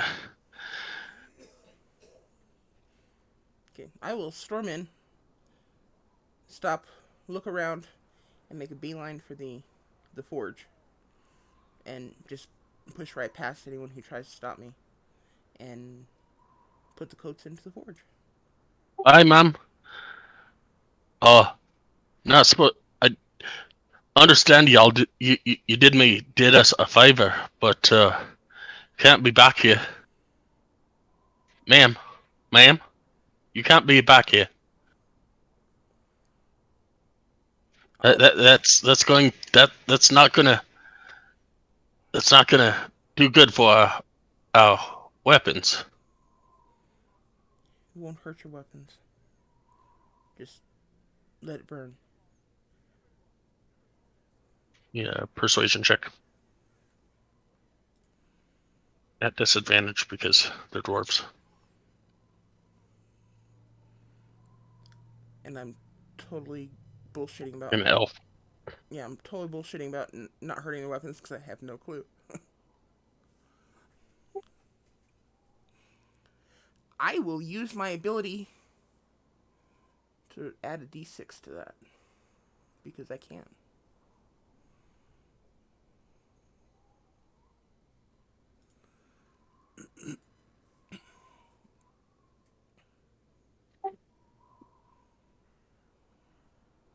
Seeing how distressed you are, he will just hold up his hands, shake his head, and walk away.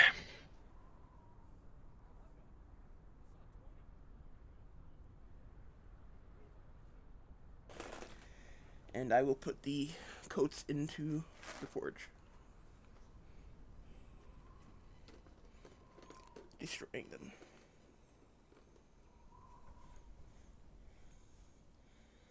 And once they burned, I'll just turn around and leave.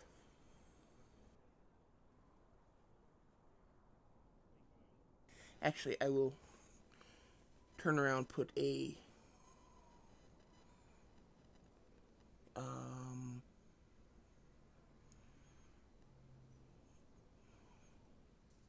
I'll put a stack of 5 gold on the anvil, and then I'll leave.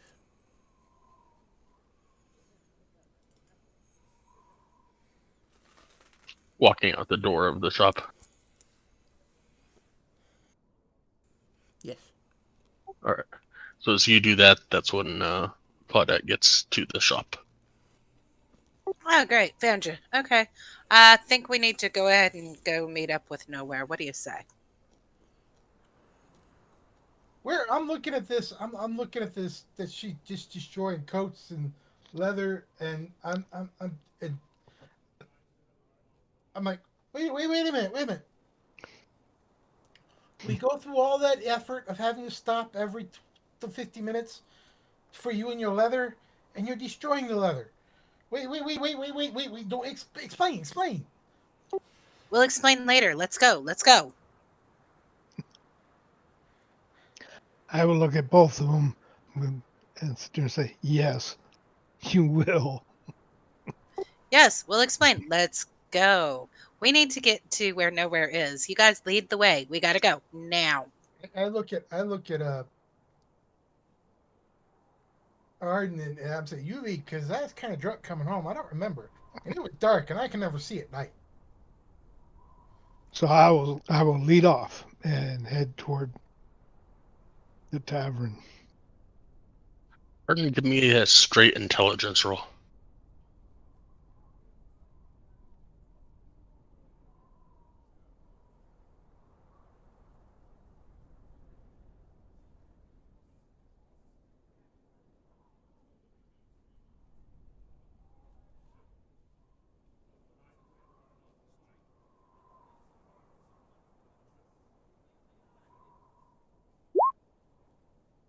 Oh, wait a minute, that wasn't it. I need my glasses.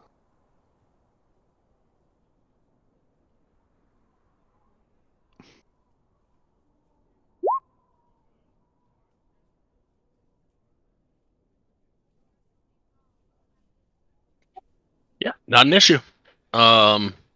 You know the way, and you lead them to Kelvin's Comfort. And as you walk in, and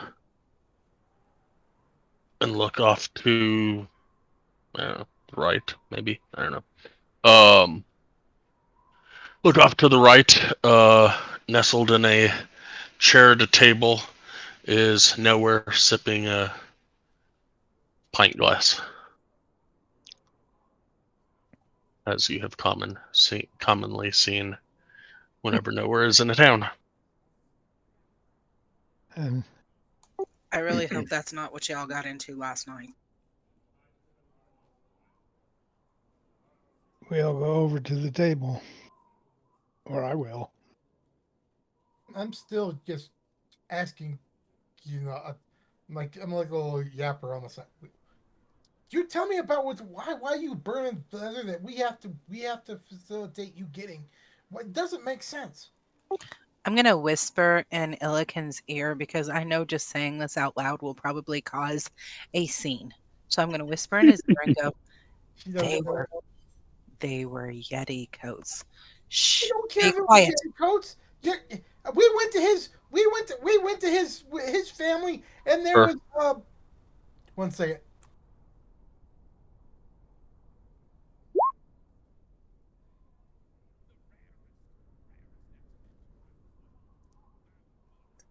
And there were Goliath skulls on the ground. What's the difference between coats and Goliath skulls?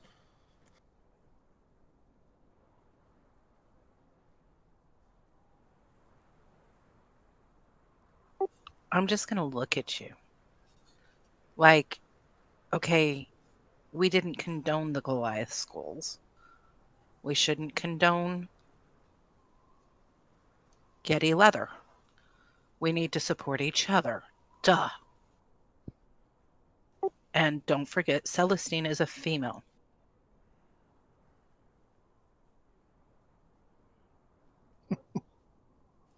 Or we're going to have your head examined. My head's being examined. With the what? Shut up!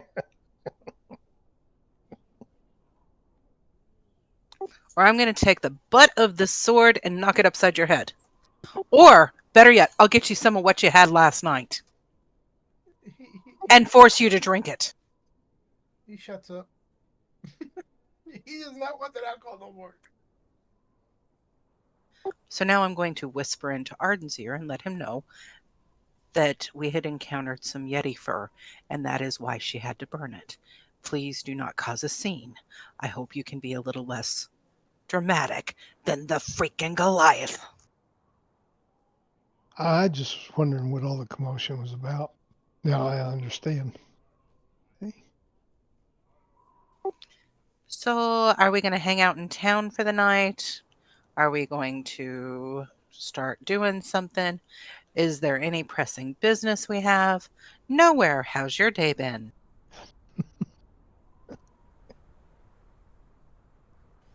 I'll actually go up to Uh, the bar. Sorry, I know you asked me a question, but I'll go up to the bar and get a pint of that hard stuff that Nowhere had last night. We're spending the night air.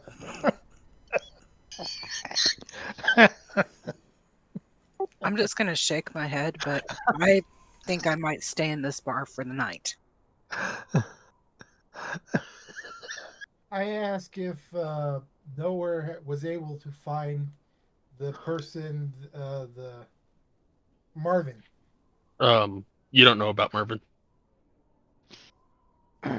unless Nowhere told you. I don't know if he told you, but I thought she talked to him in front of everybody in the. no. No, you guys were in the Gridiron and we were in the other shop. No, No. this was earlier when you guys were walking to the orphanage. Ah, okay. The homeless-looking woman only talks to Nowhere. I didn't know if we were able to hear that conversation, so I guess that was whispered. Okay. I,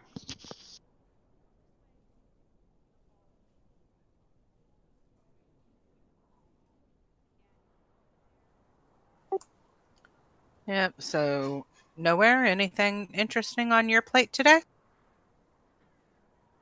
Well, I've been sitting here enjoying a glass of mead, and while I was sitting here, one of the bar patrons sat down and we talked a bit,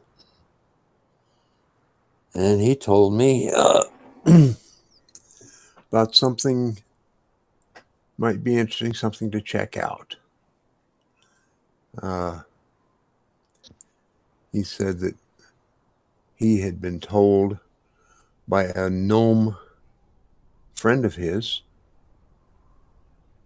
about some magic experiments going on in a black cabin north of here. And I asked him for more information, and he said he doesn't really have it, but if we were to go up to the house of the Morning Lord and talk to a gnome named Copper, I'm sure we could get the information. Might be something to do, maybe just a curiosity, but who knows? Does Copper have a sister named Aluminum? I don't know. Maybe we Maybe. should find out. Yeah, maybe you should. In the meantime, I'm going to have another glass of mead. Anybody going to join me? Nope, I don't touch the stuff. I saw what you did last night. Yeah, that's because I had to put up with him pointing Well, at Illican. yeah, that can definitely be a strain, but you did well to take care of him. Yeah, you didn't see the whole thing in the room with the old, it's mine, don't touch it, it's mine. Shoot. Couldn't even get him to, out of his weapons. He had to sleep with his weapons because he wouldn't Yeah, let me touch him because he was having a mine attack. yeah. Well, maybe when that happens again, you ought to tap him with the handle of your blade. I thought Just, about it. Taking off the shoes, though, that killed me. I had to get out of the room as quickly as possible. oh well, yeah, I can understand that. Well, he seems to have weathered the worst of his hangover. Yeah, if you ever really want to just get him to do what you want him to do, tell him you're going to give him some of what he had last night. Yeah. Okay. Well, But anyway, what time do you think this place is going to get busy? gee, I don't know. I'm not a frequent customer here, but it would seem to me that most of their business is going to come in the evening after people are done working. All right, I just really hope that we don't run into the person from the ware shop that we were just in. Oh, by the way, here's a mithril fishhook. Oh, well, thank you. I No. hand one to Illican, I hand one to Arden, and I hand one to Celestine. Adding it to my.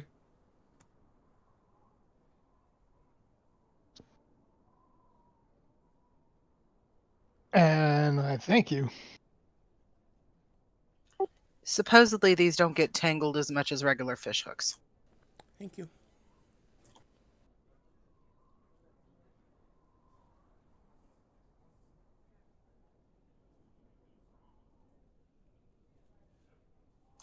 And if the shop owner from that place comes in here, I will probably try to make like a tree and scram.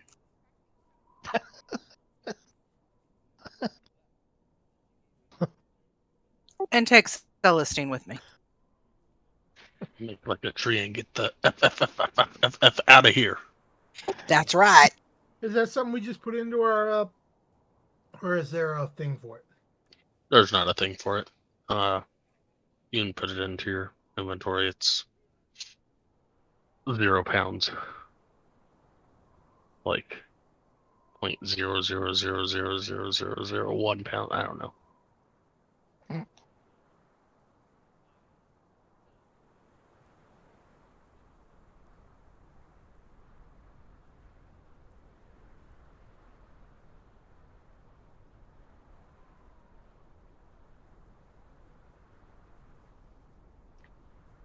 Celestine, that will be 1 gold for your rot gut. Already spent it. Cool.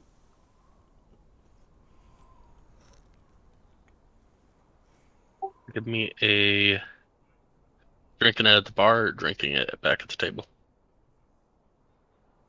I'll take it back to the hill. Get back to the table. Give me a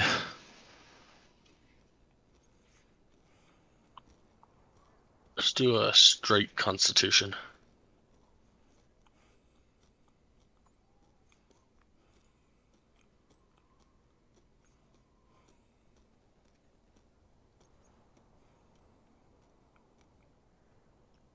I mean, you're not on the floor, but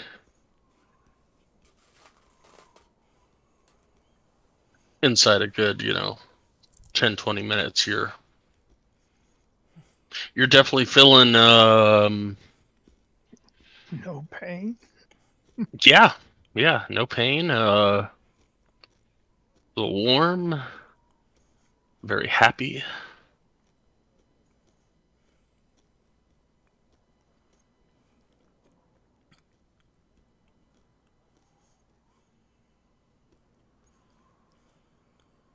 Okay.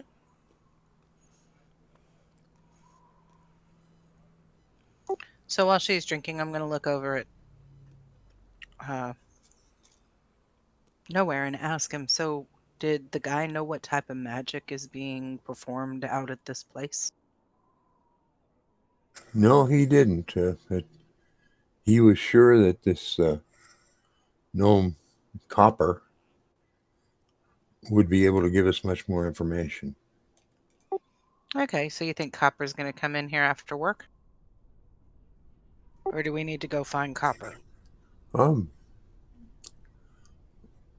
I don't know when he works, but if you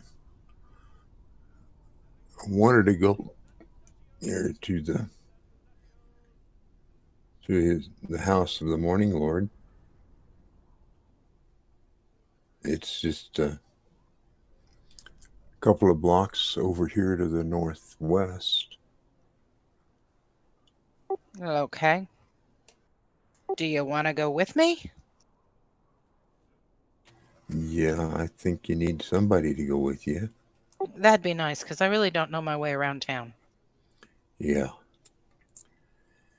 And you're really struggling with direction right now anyway. Why would I be struggling with direction? I'm not drinking. I'm the one drinking. Oh, sorry. And I'll stay here with Celestine. I'll join the tube because I don't want to be around Celestine right now because I don't understand her. Yeah, well, you need to just not be quite so excitable.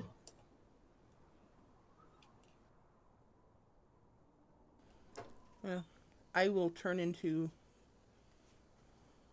a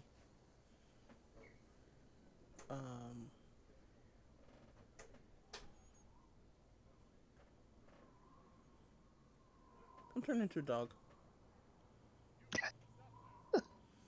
and lay at the ground at Arden's feet.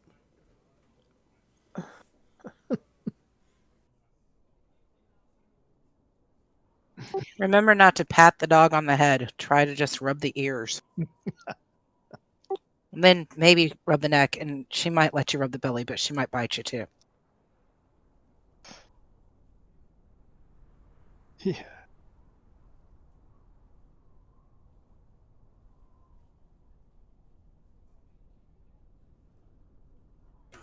All right, so we'll take out and go over here to the house of the Morning Lord.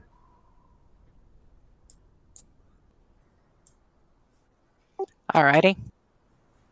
All right. And once we're there, step inside and I'll ask for copper.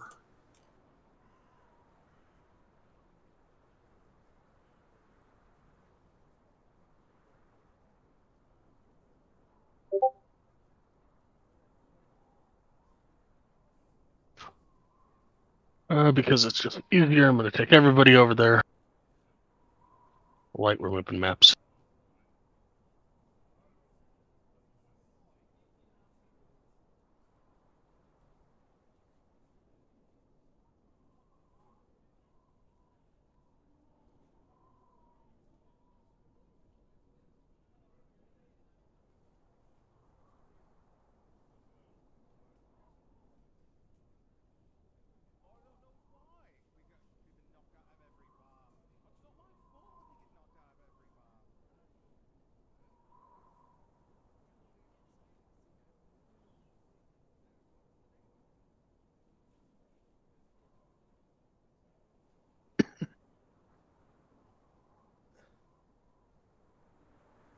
Did Celestine and Arden come with us then? I thought they were leaving.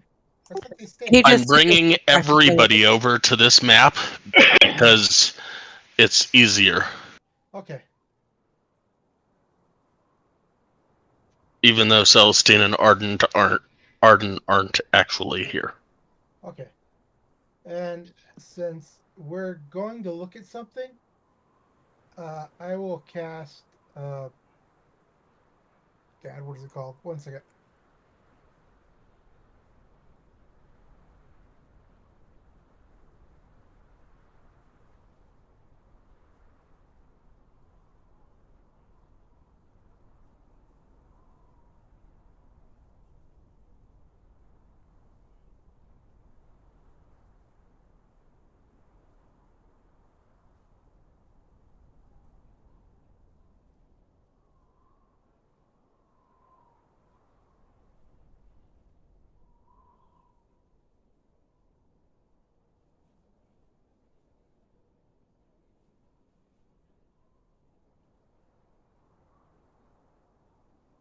Dark vision, and turn off the light of the pickaxe. Or buff Esiv D Kreska.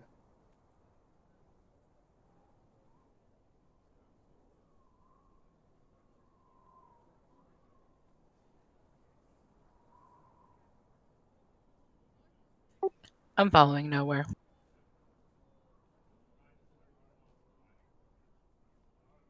Who's taking us somewhere? To meet somebody named Copper, who may have a mom and dad named Gold and Platinum.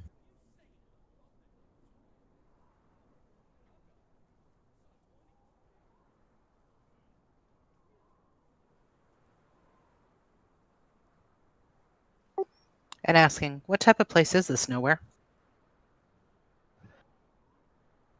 I'm not absolutely sure, but I think it's a temple.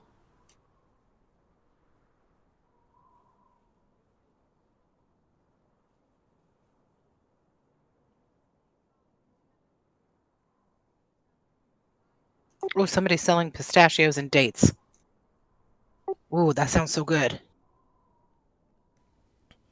I find it amusing how easy it is to forget that other people don't know as much about D&D as I do. Yeah. Because you say House of the Morning Lord, I immediately know it's a temple to Lathander. I mean, I don't even have to wonder about that. But everyone else is like, where is that? Okay, but would your tune know about it?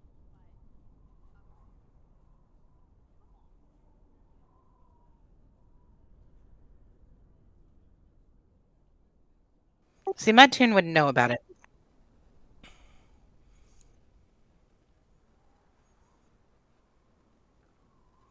Well, I don't know. I imagine that knowing what the different deities are called, at least their names, if not necessarily their ethos, I would was be not kind of raised around any standard. gods.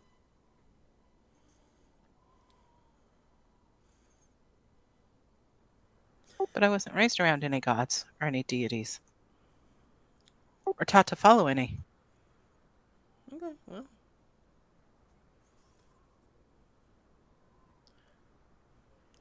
maybe I'm unintentionally metagaming there, but Or maybe you just had a very religious upbringing. let's just And I don't know. I just kind of think of it like even if you're not religious or not even raised around that kind of stuff, you still have a vague concept of who Jesus is. It's the religious person from that one religion, yeah. or Moses, or Allah, or Buddha. Yeah, maybe. But if you were raised by Neanderthals in the mountains, Yeah, I definitely don't know any of these guys. you might not. Okay, maybe not. I don't know. And House of Morning Lord also kind of sounds like the House of Ill Repute. You know, the many, brothels that I've been to through my life. Yeah. Would dare ask if that was in or out of character? Both. Well, it'd be in character. We're nowhere near each other. As you walk in, a human female is sitting at a pulpit at the head of the temple, muttering some words quietly while concentrating on a bowl in front of her. As she gets done with the muttering, she says, "Welcome to the house of the Morning Lord. My name is Mishan. How may it be of service to you in these dark days?" Uh, Greetings. Um, I was told that I could find a gnome named Copper here. Is he available?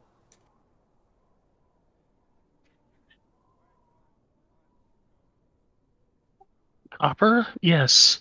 You can find him in the attic. He's such a great help in these trying times, even if he is confused by who the Morning Lord actually is.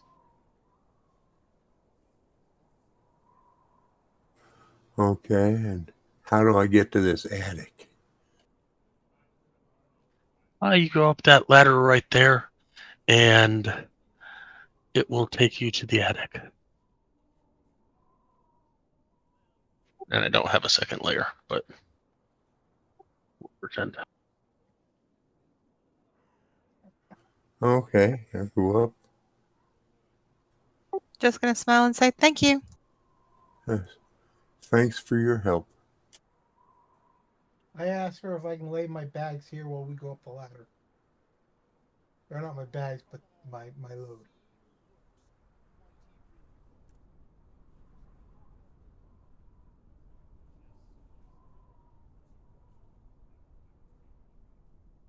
There, now you're on top.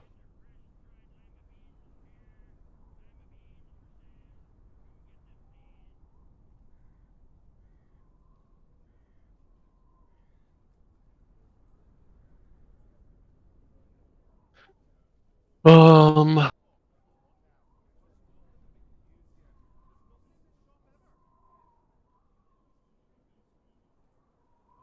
I don't see anyone. he's there. Trust me, he's there. Uh, Hello, Copper. You see him. He's right there. Hi, Copper. Hello. I was in Kelvin's Comfort a while ago and talking to a fellow who said he drinks with you occasionally, and that you had some information about a black cabin where there are magic experiments going on. Does that sound familiar to you? Real quick, as you come up into the attic, you see the small rock gnome. He is dressed up in a fuzzy-looking suit with a hood, and he looks very much like a teddy bear. And as you ask him about Aww. this, he he looks up at you and says, "Ah, I see. Well, a friend of mine, Macreadus, is building a device that he thinks will end the Frostmaiden's eternal winter, so that he can return summer to the Icewind Dale."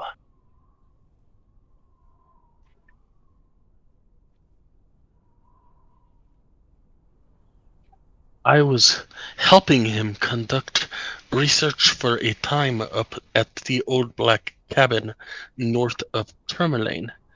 It is an interesting theory if he could get the damn thing to work.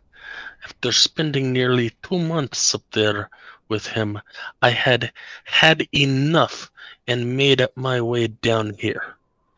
If you happen to be in the area, it would be much appreciated if you could stop by and check in on him. If not, I guess not a big deal. I mean, shoot, there's some good fishing up in Tourmaline, and we just got some really nice fish hooks, so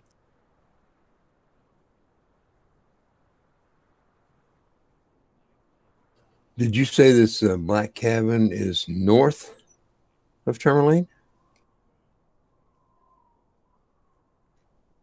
Yes, just outside of Tourmaline, maybe a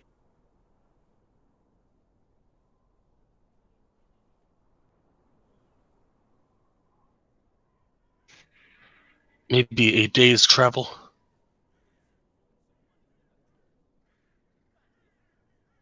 Okay. Well, I guess. Is there anything else you can tell us about this person? And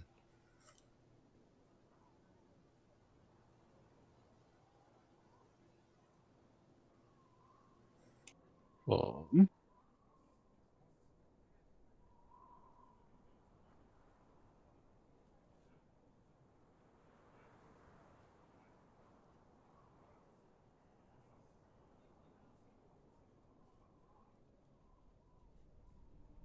while you're thinking about that, I have this map of Tin Towns right here. And here's Tourmaline, there's Lonelywood, and there's Kelvin's Cairn. But where is this black cabin?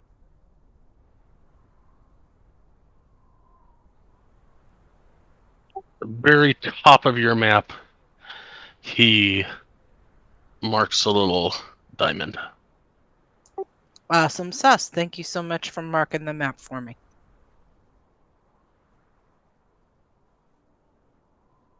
They can't see that.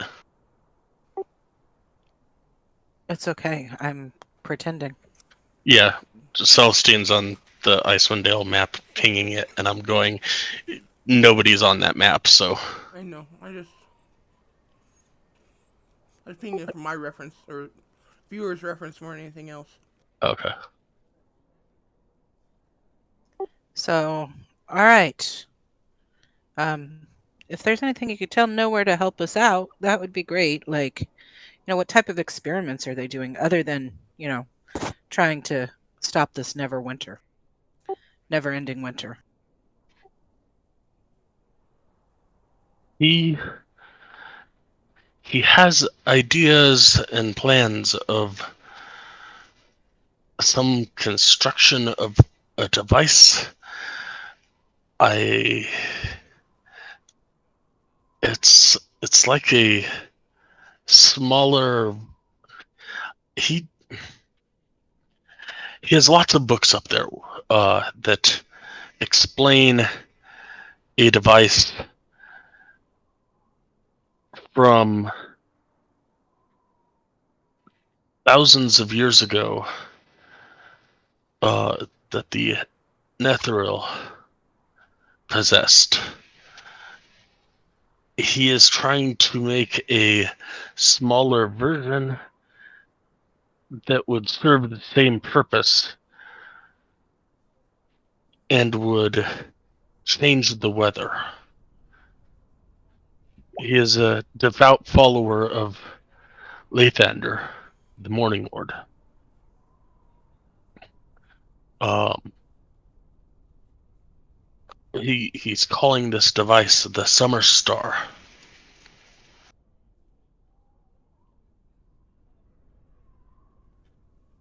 He's got a book a book about Netherese artifacts that he is using to help design this. Okie dokie. I mean, it wouldn't hurt us to go and check on him. We could do some fishing and, some ice fishing up in Tourmaline and, check in on some friends and, stuff like that. But yeah, I don't think that it would be a problem to check in on him.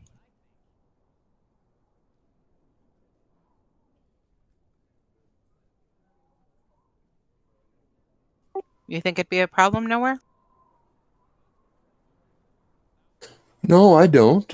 Might be interesting, and I don't know if we could help him, but we could certainly take a look. Absolutely. Copper, thanks for letting us know about it. We'll be over at the tavern. If you get off, we'll buy you a meal. Maybe even one of those drinks.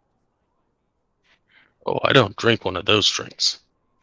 Yeah, we have a friend. 3 friends did it last night. 1 friend's doing it now. I don't think I'm in any way, shape, form, or fashion ever going to try it.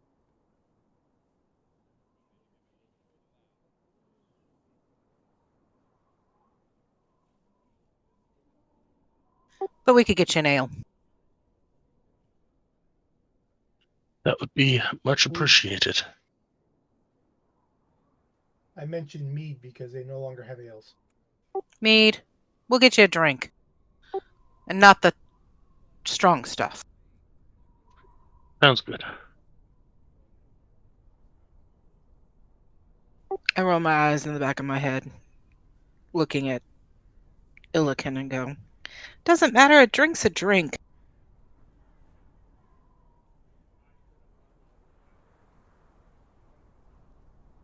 Now, if you don't mind, I'd like to get out of here. Okay, I agree. I head for the door. I pick up my supplies and I follow. Igor moves slowly.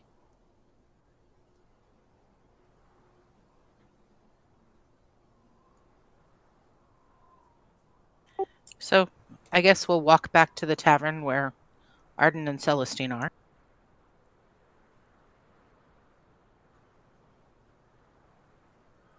Okay. I'm laying on the floor on my back with one of my rear legs sticking up in the air, just kicking at the air, just randomly kicking at the air. Ah, she's sleeping. My tongue hanging out. She might feel this when she wakes up. She might also wonder why she's a dog. Mm-hmm. No, as you open that outhouse, a woman says,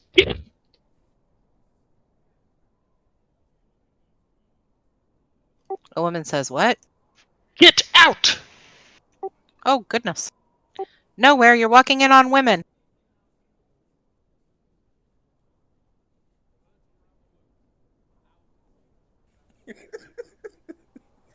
Oops, sorry. I was waiting for that.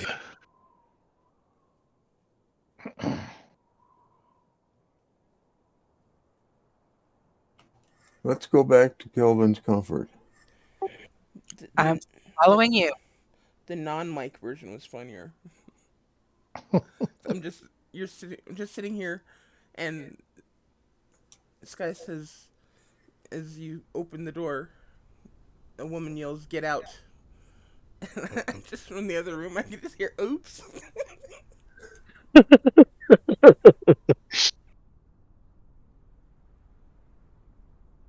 Don't be mean to me. She can't be. She's not with us.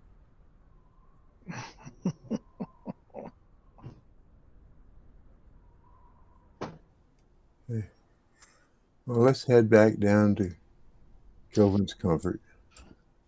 Too bad that's not one of the houses that I would normally go to in my travels, because instead of her telling you to get out, she'd tell you to come on in, baby. Uh-huh. Can't help it. It's just what I've been raised with. Yeah. Although I was usually sent in to catch somebody who had turned somebody into something that they weren't supposed to be. And, usually it was a lead that went cold. Young Colin, going to be the death of me. Was the birth of me? It's going to be the death of me. I'm going to die trying to kill this man.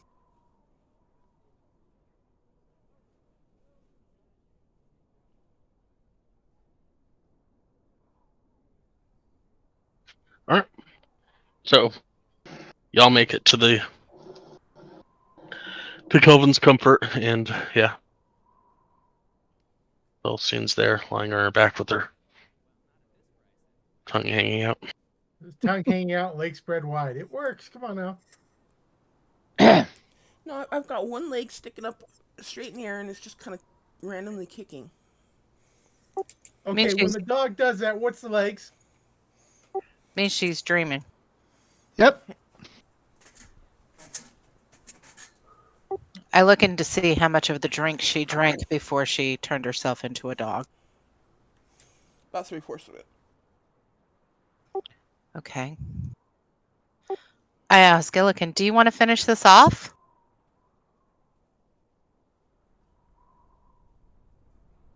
No.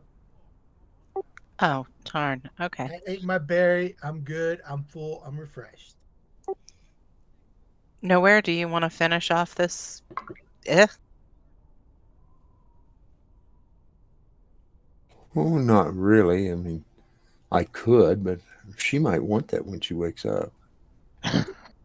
She couldn't handle a whole pint of it. You think she's going to want the rest of it when she gets up? Well, why not? How many of these did you have last night before you came back? One. How many did Illiken have? One. And it did that to Illiken? No. Yep. She doesn't need to finish it off.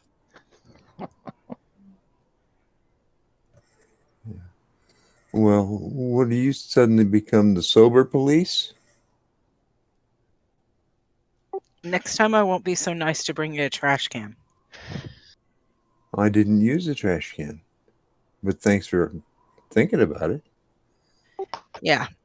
Again, I won't be so nice as to bring you one next time. Maybe you'll throw up on your feet.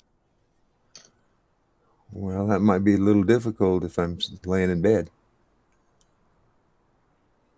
But And you said I was sweet last night. Okay, you had to be drunk.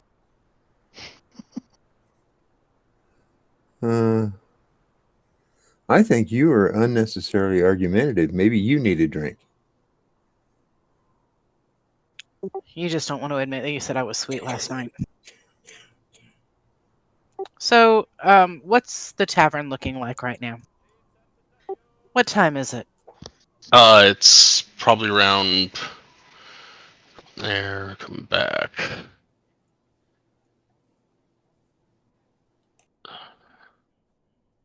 It's probably about 1 o'clock, 2 o'clock in the afternoonish. Dang, there's a whole bunch more stuff we could try to do before people start coming in here.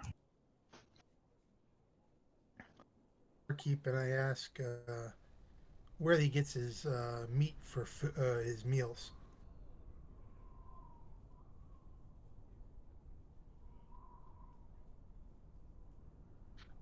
Uh, Hunters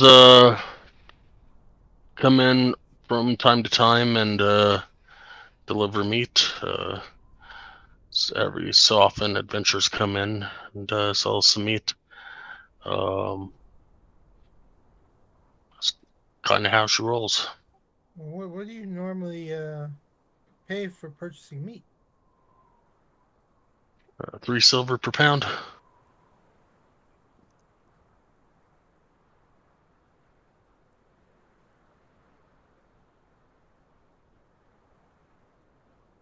I have 82 pounds of it if you'd like.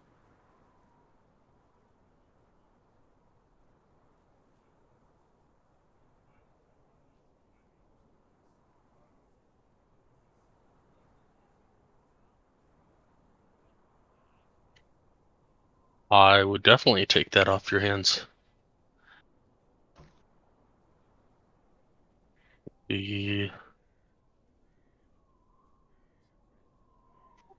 My calculations, that'd be 246 silver. Give you 25 gold even.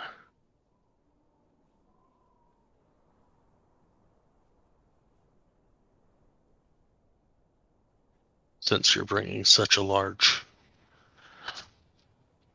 amount in. Okay. That is roughly right, correct? What's that? I'm bad with math, so I'm assuming that's Yes. Yes. 3 silver times 82 pounds is 246. So it would be 24.6 gold, and he's offering 25 gold. A little over, since you brought a nice big amount for him. thank you.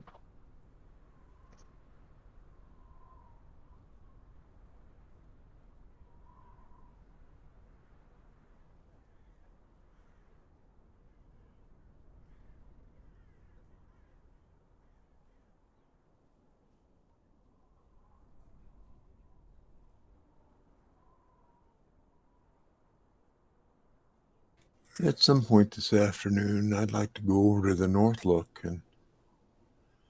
and see if I can find Mervyn.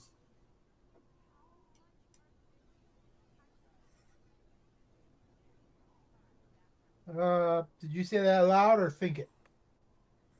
Oh, I said it aloud. Who's Mervyn? Mervyn is someone I was told to talk to when I met the homeless lady down near Phaedra. Over a sleeping dog, and then looks, but we can go now. Well, I'm okay with that, but I'm not sure why you're so interested. Because you said you wanted to go do something, and He I wants to hate get as it. far away from this bar as possible. And crazy ladies burning leather without a reason. I'm just saying.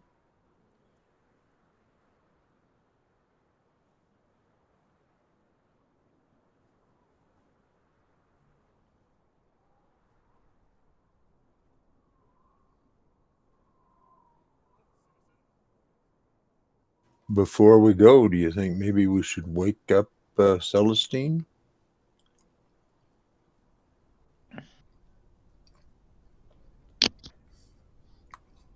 I really don't think the barkeep would be happy if we left a dog here. I think that I'll stay with her. yeah, the 3 of us can go, and Arden will stay with her and make sure that when she wakes up, she's nursed.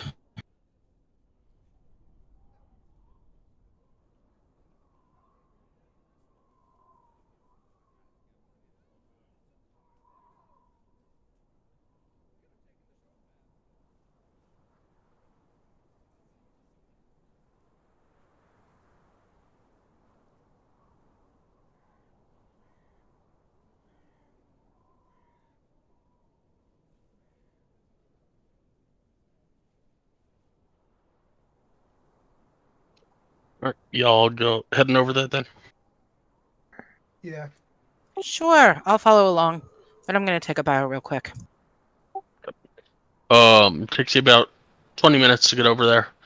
But nowhere knowing the way to go through the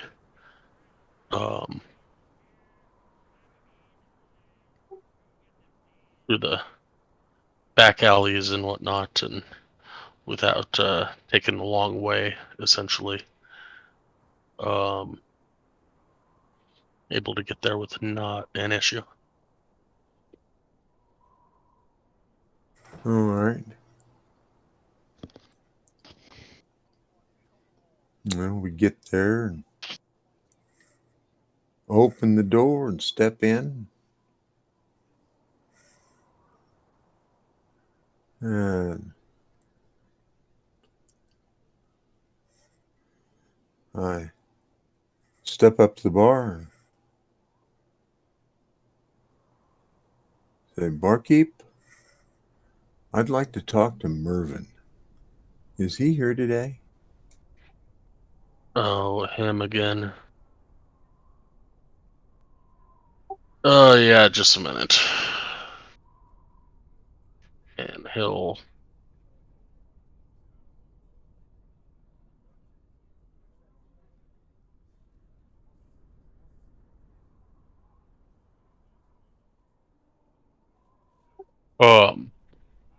Scramsex will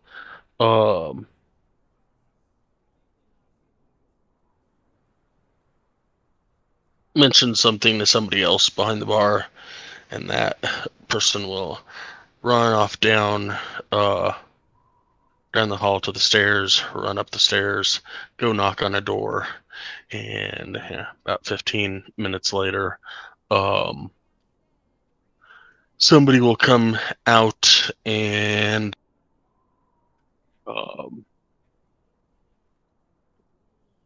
come down the stairs and, "So, you were looking for me, huh?"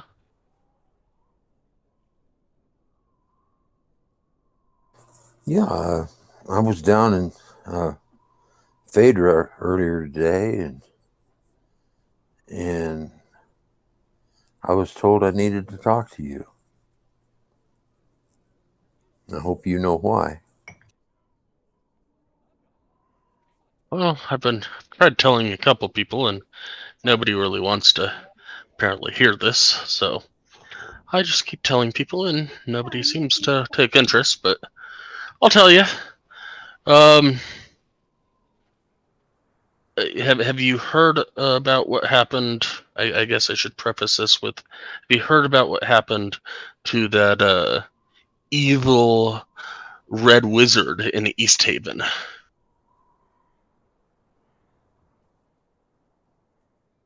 You're talking about the one who was burned? Yeah, him. So they tied him to a stake and lit him on fire. But a lot of people understand that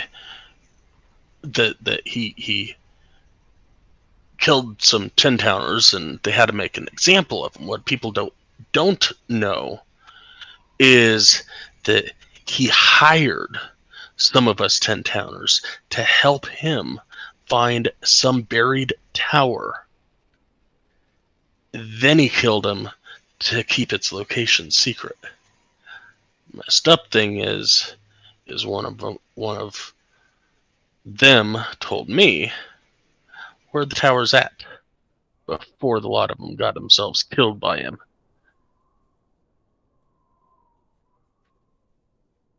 So, I'm just saying, if you want to go up there, there might be some stuff up there.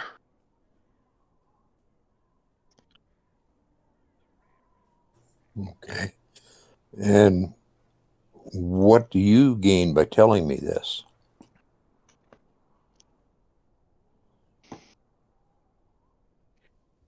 Hopefully it will shed some light on the situation. And I've got a. Most of us here have got a good thing going.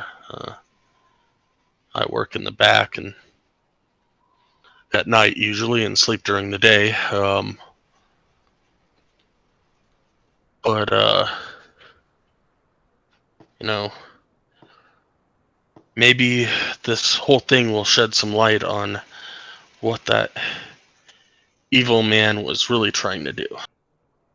I've heard that he was part of the Arcane Brotherhood from Luskin, and they're a no good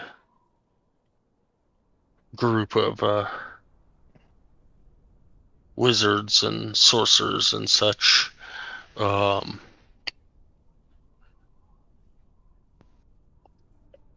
My hope is that y'all will find some, I don't know, solace to whatever he was after.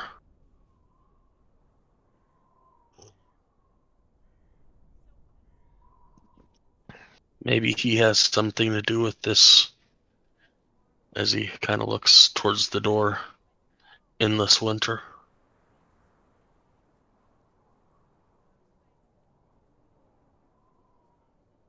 Well,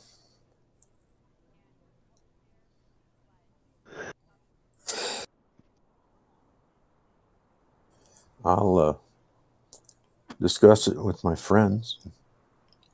We'll see if we're going to go up there. You said it was where? Oh, yes. It is. It's like two.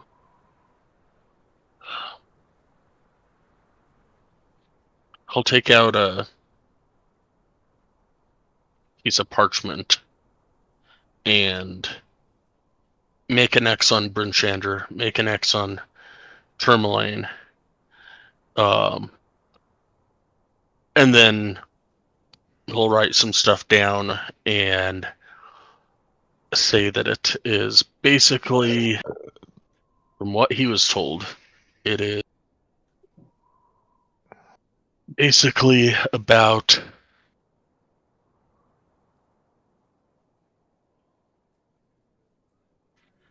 2 days trip north of Tourmaline.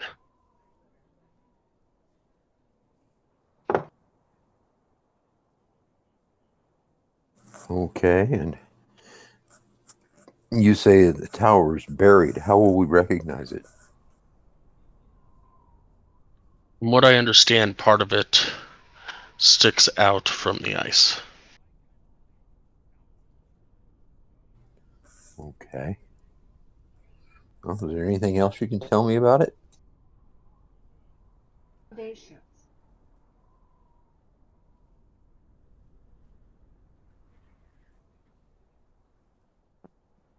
Just that the Red Wizard seemed really interested in whatever secrets it might hold. Oh, I see. Okay, well,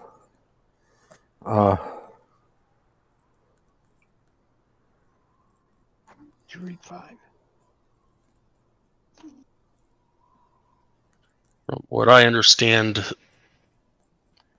the Yeah, we went over that with them. They said, you know, the or you know, fellow that I know you could drive knew but you can't do that was offered a great deal if of coin you know have a problem. to find this place for the Red Wizard.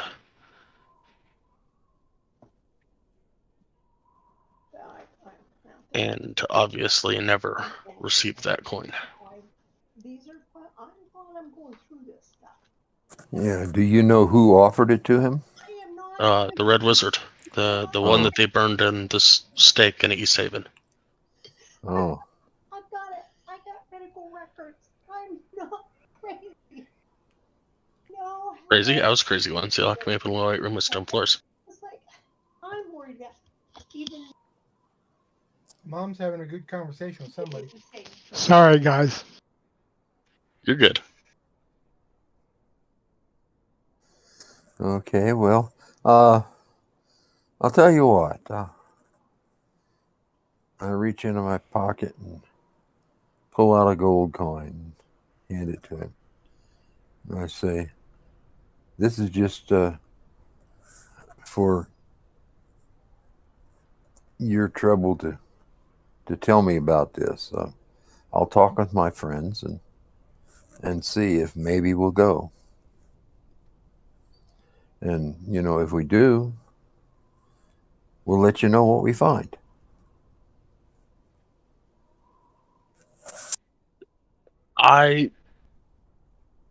That's more than I can ask for. I appreciate it. I wouldn't, of course, mind if you told me. If you could take it one step further and tell the speaker of Bryn Shander what you find, if you do decide to go up there. Maybe she can let the other speakers know. I'm just hoping that it will bring some sort of peace, knowing that he died for a good reason, outside of just randomly killing a group of adventurers. Well, certainly. And if we decide to go look, we'll come back and let you know, and then we can talk to Speaker Ben Chander or whoever else you want, within reason. But the first thing is to find out what's really happening.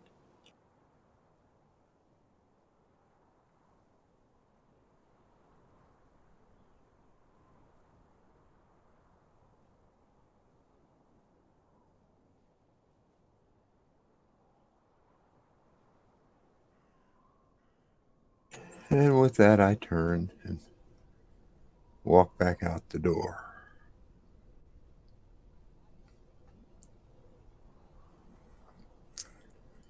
Get outside, and I turn to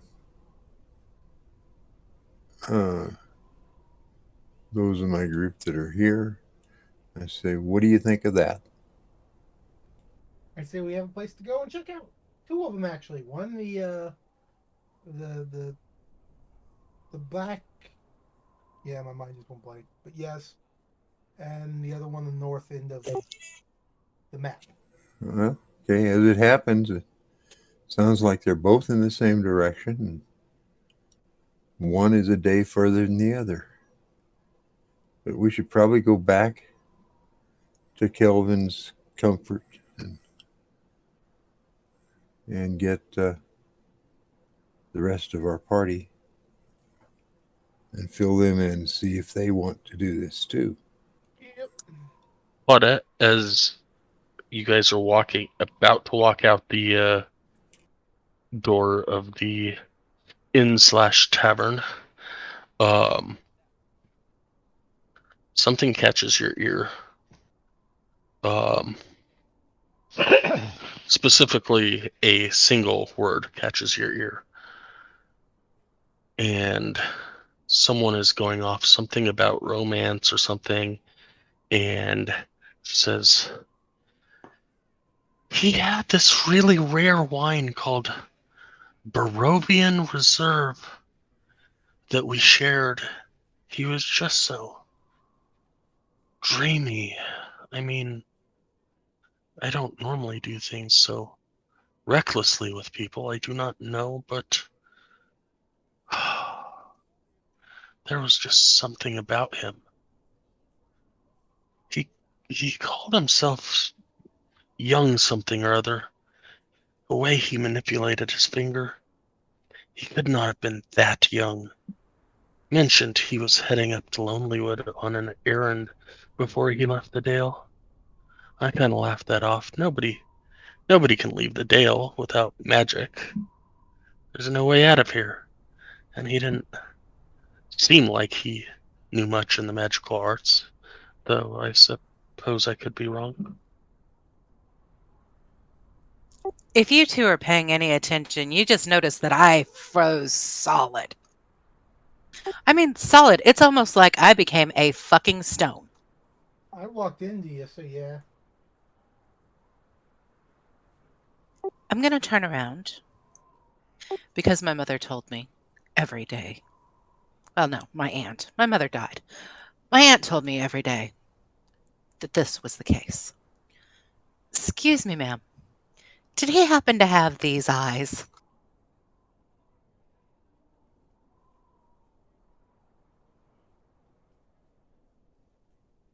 He kind of shivers.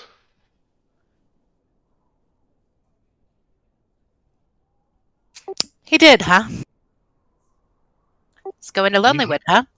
You have dreamy eyes. Yeah, thank you. Appreciate it.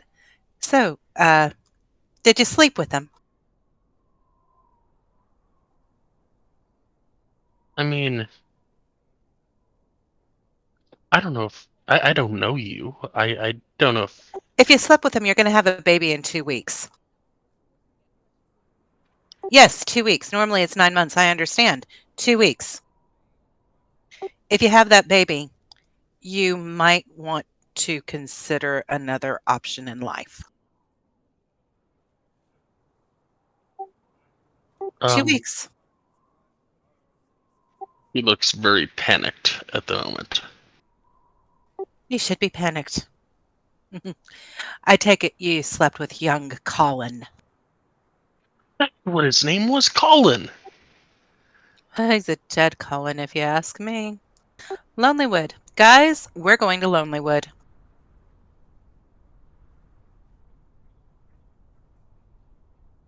And I walk out, and I start walking towards Celestine. Tries to keep up, Good luck. I'm at a sprint. mumbling something about females burning leather, women running to meet guys. This is just. Sorry, YouTubers. I did not mean for during National Women's Month to go off on women here like this. But hey, So, are you musing this out loud so that I can hear it? He's mumbling it. I don't know if it's loud enough, but I can't. Oh, it's loud enough. I can hear. So I turn around and I look at you straight in the face and I say, "So would you want to murder the man that killed your mother?" So this is about that. That's my father. He's here. He Let's needs to go. die. There's something to kill. Let's go. I'm running. I hope nowhere can keep up.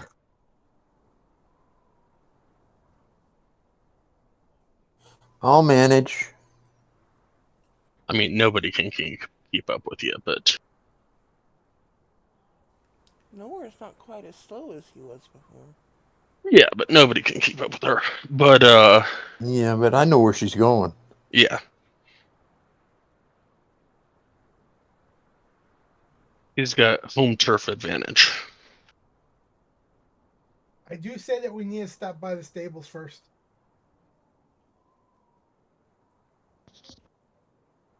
Right now, it looks like you're headed back to Kelvin's Comfort. Yeah.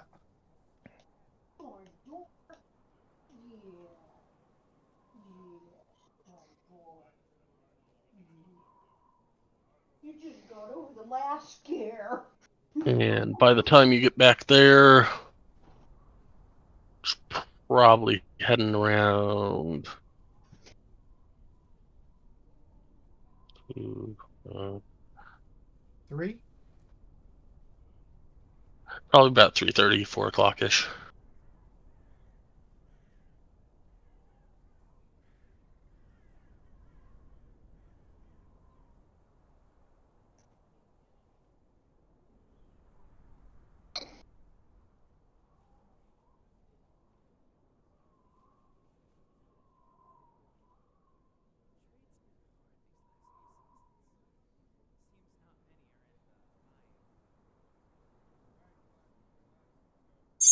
I imagine I'm going to go bursting into the bar. I'm going to make a beeline straight for Arden.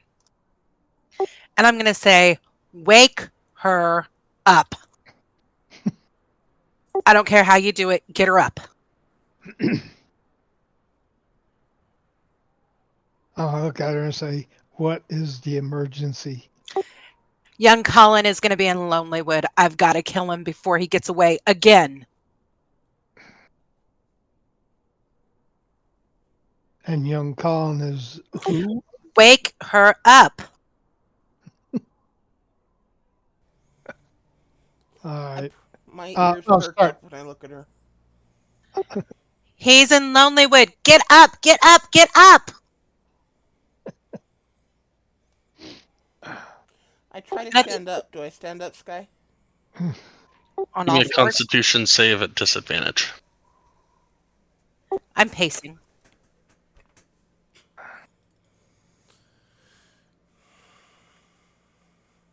You stand up.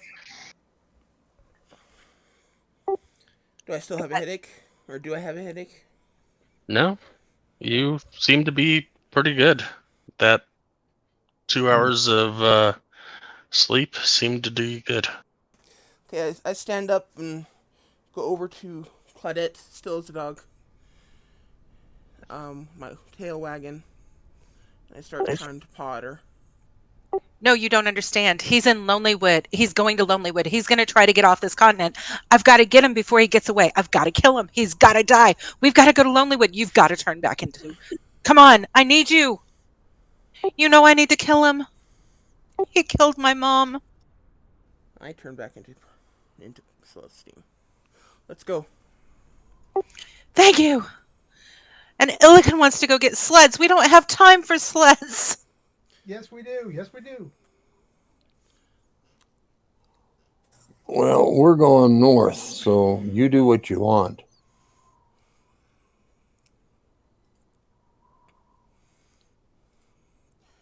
I look at Illican pleading, begging. It will help us. It will help us, so we can go faster. The last time you guys said it was too expensive. I had 300 gold I could have spent on it. And you guys said, no, it's too expensive. That was them. My Drake is bigger now, as he, you know. I mean, technically, your Drake is not bigger. It's still small, but it's big enough. Considering one more and it grows wings. Okay, but how does Drake pulling one sled help us? For the slow people, they can help ride on and we can move faster.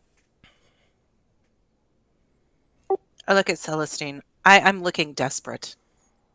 No, let's just go. For it to be effective, we'd have to buy several sleds with several teams of dogs. That's way too expensive. I'm not putting money into that. Let's just go. That's no, for a group this size, a group of dog sleds is not gonna work. I'm gonna take Claudette's arm and head toward the door. Let's go. Let's go. Let's go. I gotta get him. I gotta get him. I gotta get him while I can. I'll be right behind you. Let's go.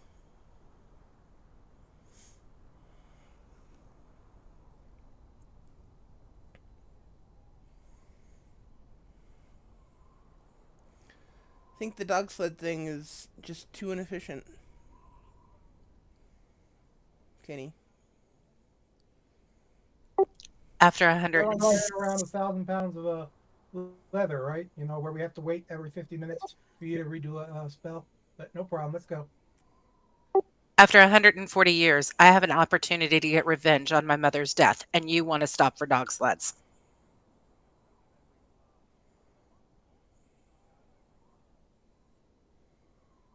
Okay, we can talk and walk at the same time. Let's go. Oh, I'm walking with you. I'm sure he's following along because he's not going to get left behind. Unless he's quitting. Being my friend.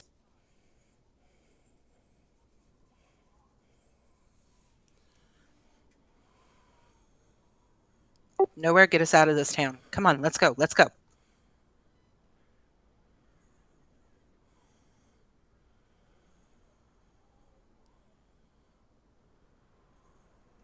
All this time Well, he's been here. All this time we could have been trying to kill him.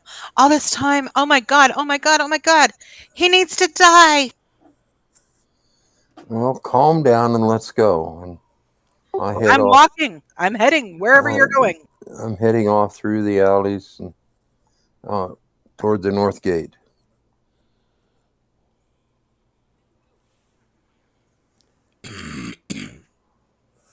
And I don't even look back to see if everybody's following. I hope Well, I'm they pretty are. sure you can hear that I'm hot on your heels. And I'm musing. And I'm talking to myself. And I sound like I'm a crazy woman because that's what revenge does to you.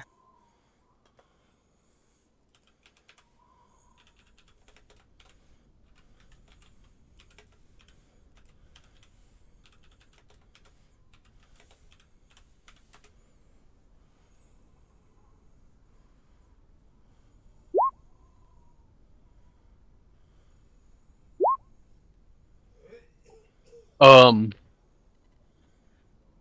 as you get to the north gate, the gates are closed, and there is more guards than you have ever seen at the gate. We need to get out. We need to get out. We need to get out.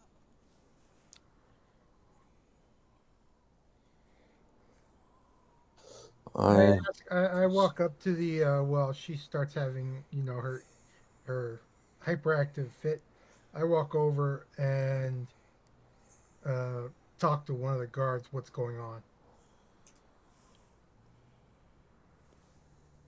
Make it fair for everybody, and nobody leaves for the next day.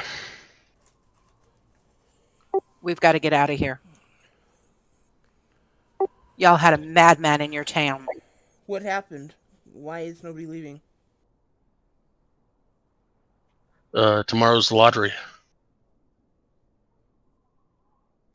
Lottery for what? Uh, he just kind of rolls his eyes. Tomorrow's the 15th. The new moon. Okay, well, we don't care about heat. We want to go. Heat. You're funny. We don't care about keeping anything dark. We just want to leave the town. Could we please leave the town? What's your name? My name's Claudette. All right. Vander Colin. And I'm in hot pursuit of a man who has posed a danger to your women and children.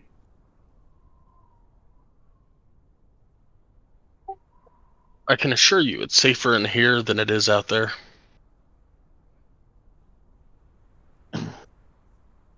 We'll take the chance. we'll take care of Unfortunately, I our own cannot allow safety. you to leave Why? because the lottery is tomorrow morning, and What is this lottery? What does it do? one person, the person that wins the lottery, is gets to enjoy the festivities for the Frostmaiden. And what are the festivities? You'll have to talk to Devessa about that. We don't have Okay. time for this. No. Okay. We don't care whether we get picked or not.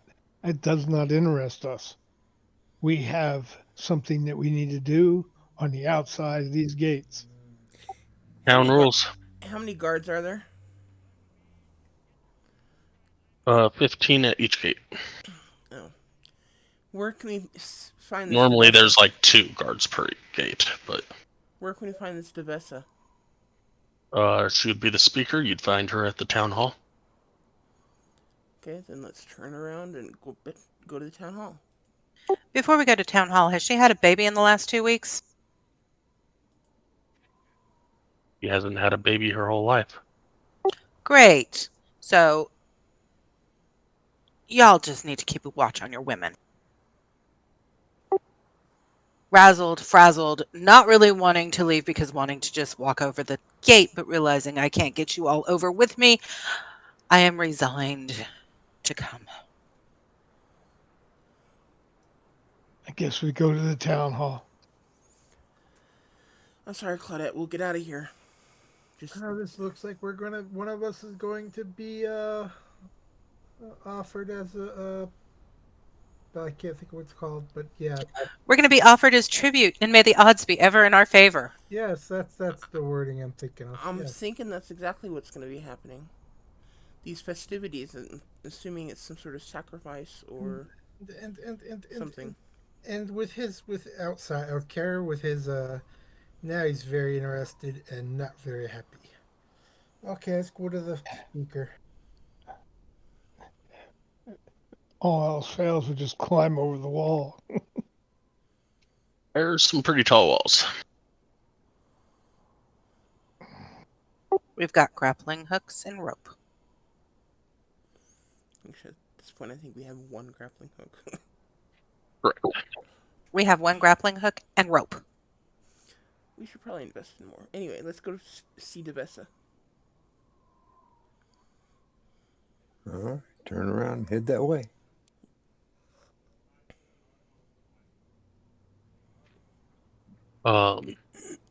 So takes you about another 30 minutes to get down there. Oh my God, poor Claudette. Took you about 30 minutes to get from the inn to the gate. So we're at what, 4:30? Probably about 5 o'clock now. That's okay. I'm just going to let you know, anybody I bump into, I'm going to try to rob.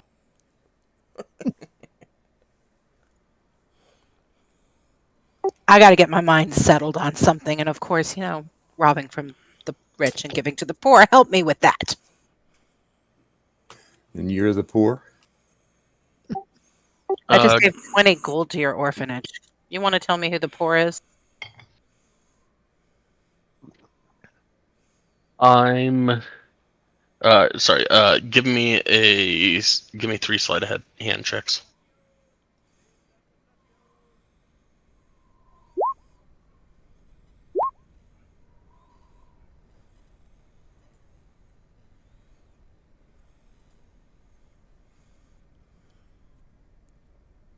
While she's doing that, I can't help but think of a slider show where they, for every time you pull a ticket, your name gets pulled for the lottery.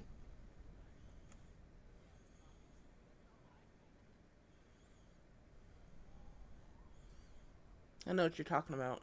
I've seen that one. I hope so, since you're the one that made me watch the show. I'm pretty sure I saw it at your house, that particular episode. That was Sliders? Yeah, Sliders. Okay. When you were up in Denver.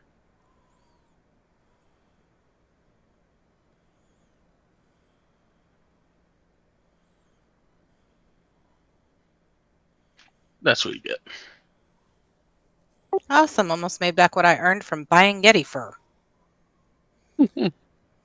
Hey. I didn't know you had to pay for it.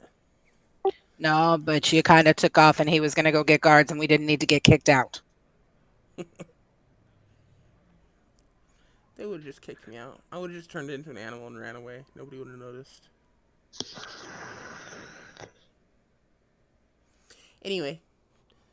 Unless you eventually get to the town hall and walk in, and there is a young lady sitting behind a desk. How may I help you?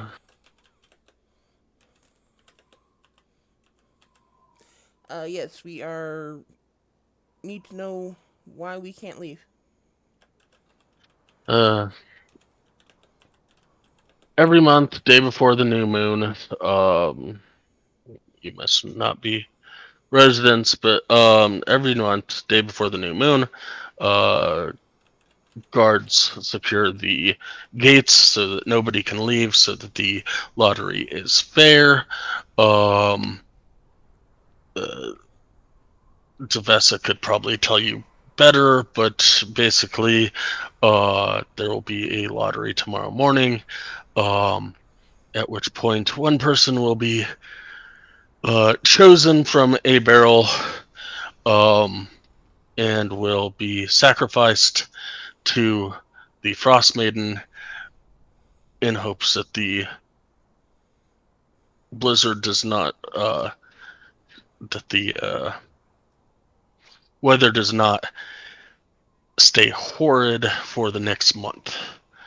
If a sacrifice is not given, Oral's wrath will come down on 10 towns.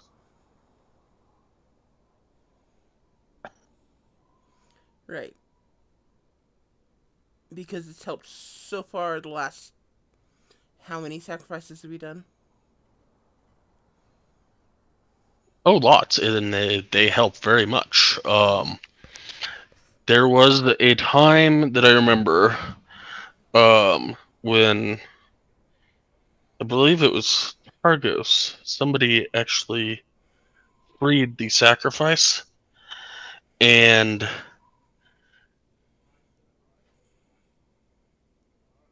blizzards, we had nonstop blizzards for 5 or 6 days straight across all the towns.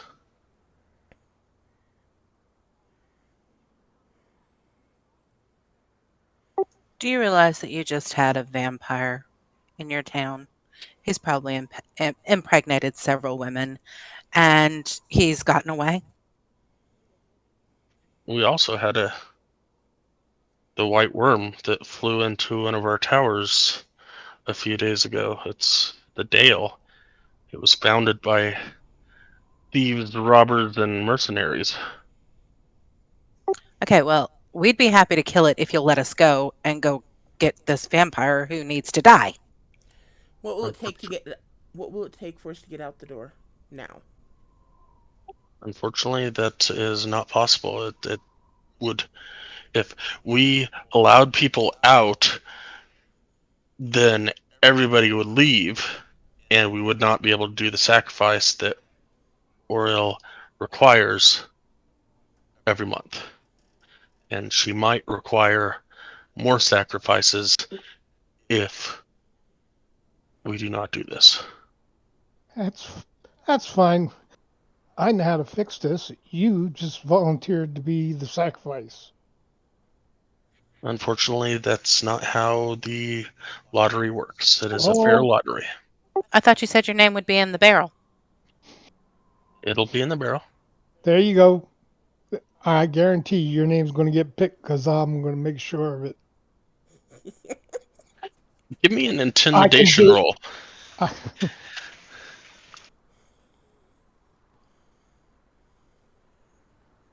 I assist with my, steely eyes. He laughs at you.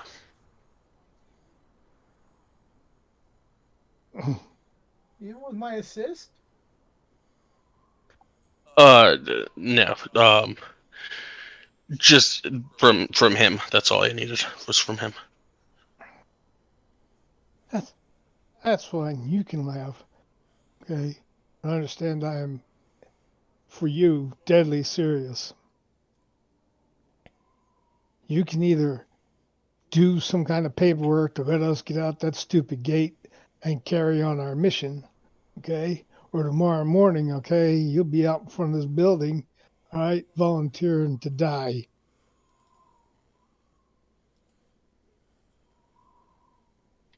Me a Believe me or not, okay, I guarantee you that my sword is sharp enough to slit your lovely throat. give me give me a persuasion roll at disadvantage.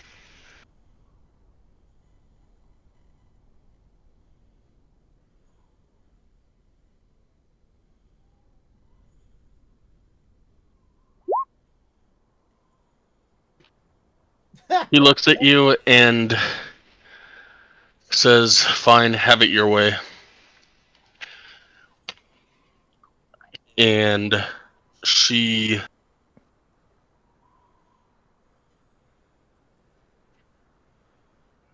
starts filling out a piece of paper.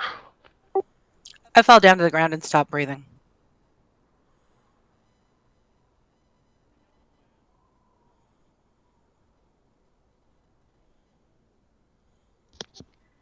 Give me a performance roll. I don't have to perform for that. I don't have to breathe, but okay.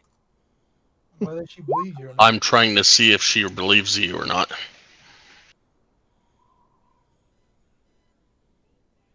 This lady's a hard critic.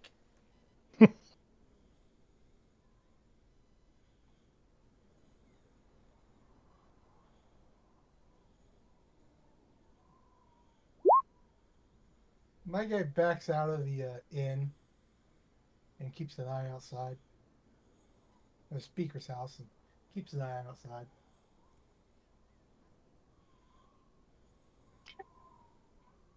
All right, so just a sec. I've got to look something up. Oh. Getting us arrested. I already see this.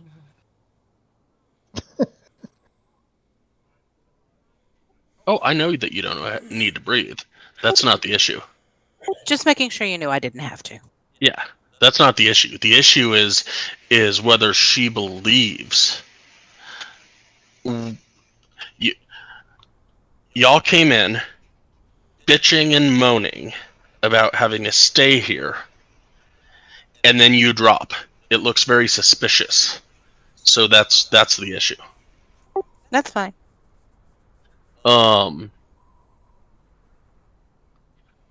So she's writing something down on a piece of parchment.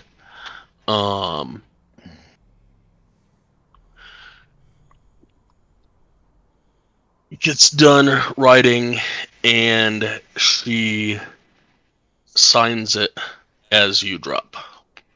She looks over at you, and because commoners have frappy rolls, she starts freaking out and calling for guards and medics. Am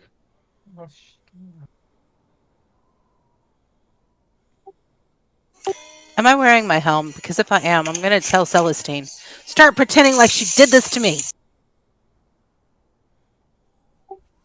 That would be your choice if you were wearing your helm.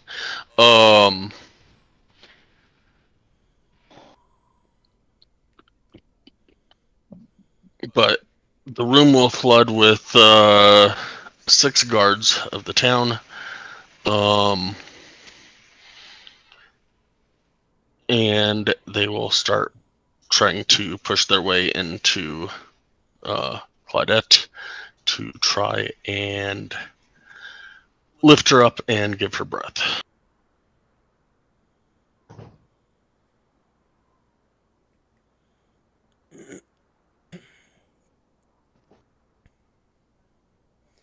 Can I see the document that she was trying to fill out or sign or whatever on the desk?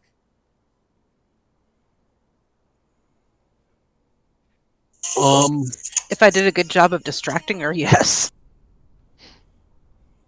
Well, give me an investigation roll.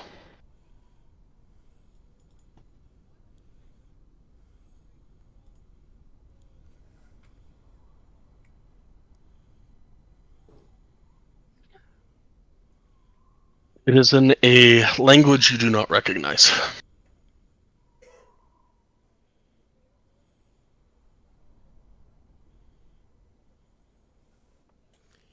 If I cast comprehend language and then look at it again. Then it says,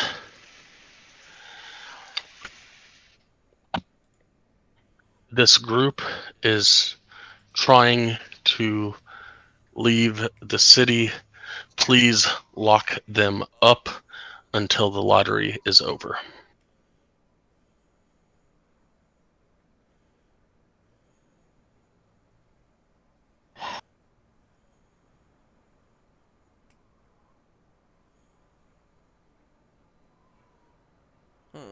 Can I read that? It is not in a language that you understand. Only reason that Celestine could read it was because she cast comprehend languages. Okay, I'm looking at Celestine's face as she reads, and I see that she's extremely unhappy with what she reads. So I grab the parchment and wad it in a ball and stuff it in my pocket.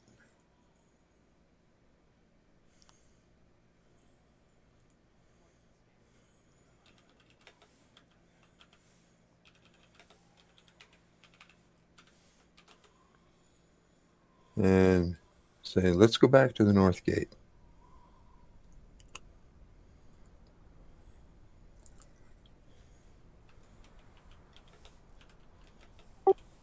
I say to Celestine in her mind, if they think I'm dead, you have every right to take me to the morning house. Because you're going to prepare me for the rite for burial. Noah, can you give me an insight check for Celestine? I will. While he's doing that, I will drop to my knees next to Claudette and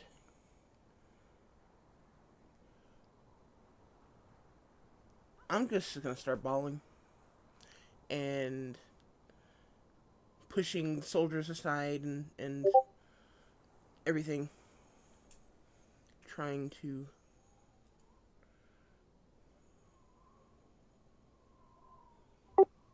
Illican, while I'm cold, they will think that I have died, but come and pick me up so they don't try to check for a heartbeat.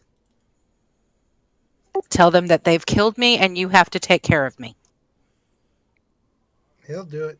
He'll come in from out of the way and use his girth to push these individuals out of the way to pick her up. You've killed her. You've killed her. As he looks to Celestine to see what he's supposed to do, as she is his, spiritual leader. We need to get her to the Morning Lord. The Morning House of the Morning Lord.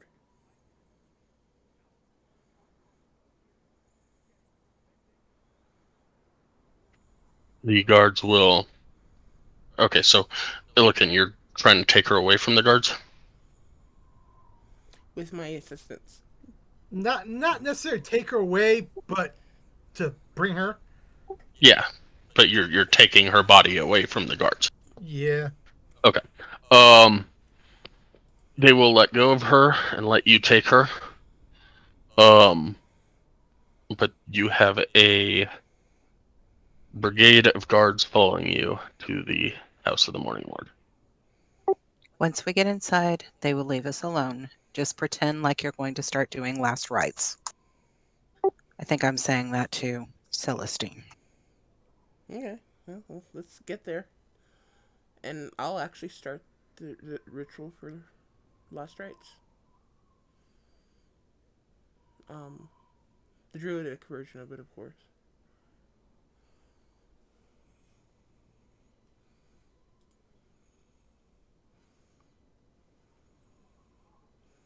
Well, I actually don't have that, so it would be It's a cantrip in a foreign language. Just do it. If they don't understand you, you'll be fine.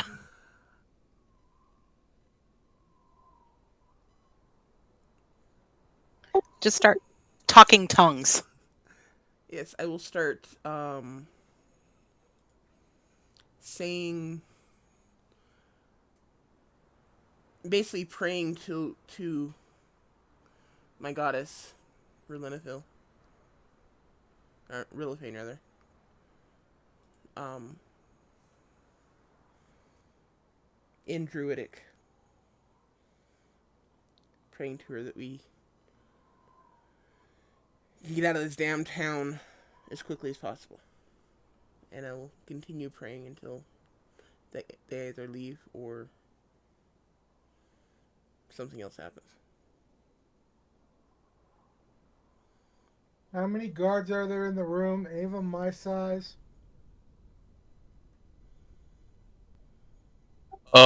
There's 6 guards that um came out from Ador to try and help uh the fallen person.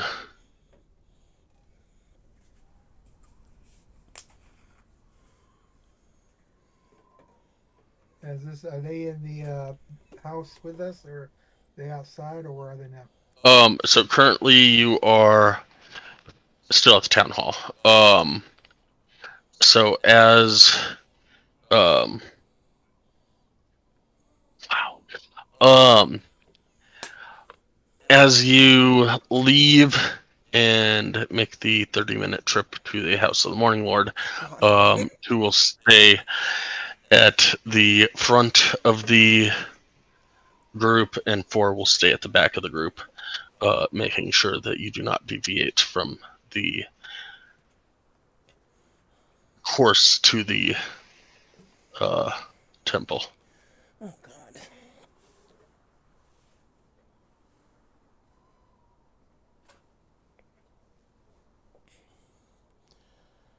There's 1, 2, 3, 4, 5, 6 with my animal of us, 6 of them. And if somebody was I have thoughts, but I'm not saying them. Once we get to the house of the morning lord, what happened?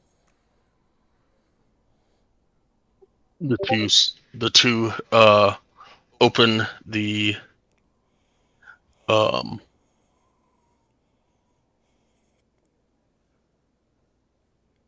the door, and hold the door open for you guys as you enter.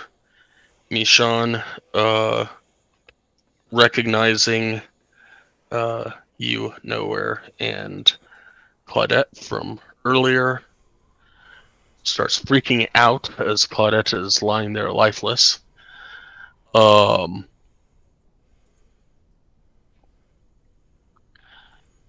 And starts yelling, "Copper! Copper! Copper! Come down here, Copper! We have an issue!" Um, and eventually Copper makes his way down the ladder to the main temple area, and he looks over and starts freaking out, and they start lying blankets and whatnot out for you. Um, Are the guards gone? Guards posted. As far as you can tell, there are 2 guards that are posted inside the temple on either side of the door with the door shut. So they can't see me right now. No, there's 2 sides in. There are 2 inside the area with us. He said. Yeah, they can see you. You But the probably doors can't are see shut them, to but the outside. Okay, so Arden, I'm speaking in your mind. I need you to tell the guards, I guess we're not going anywhere tonight. You guys can be relieved of your duties. We need to tend to our friend. I will turn to the guards and tell them that Okay, we're gonna have to spend the night tending to our friend. Okay, you can go.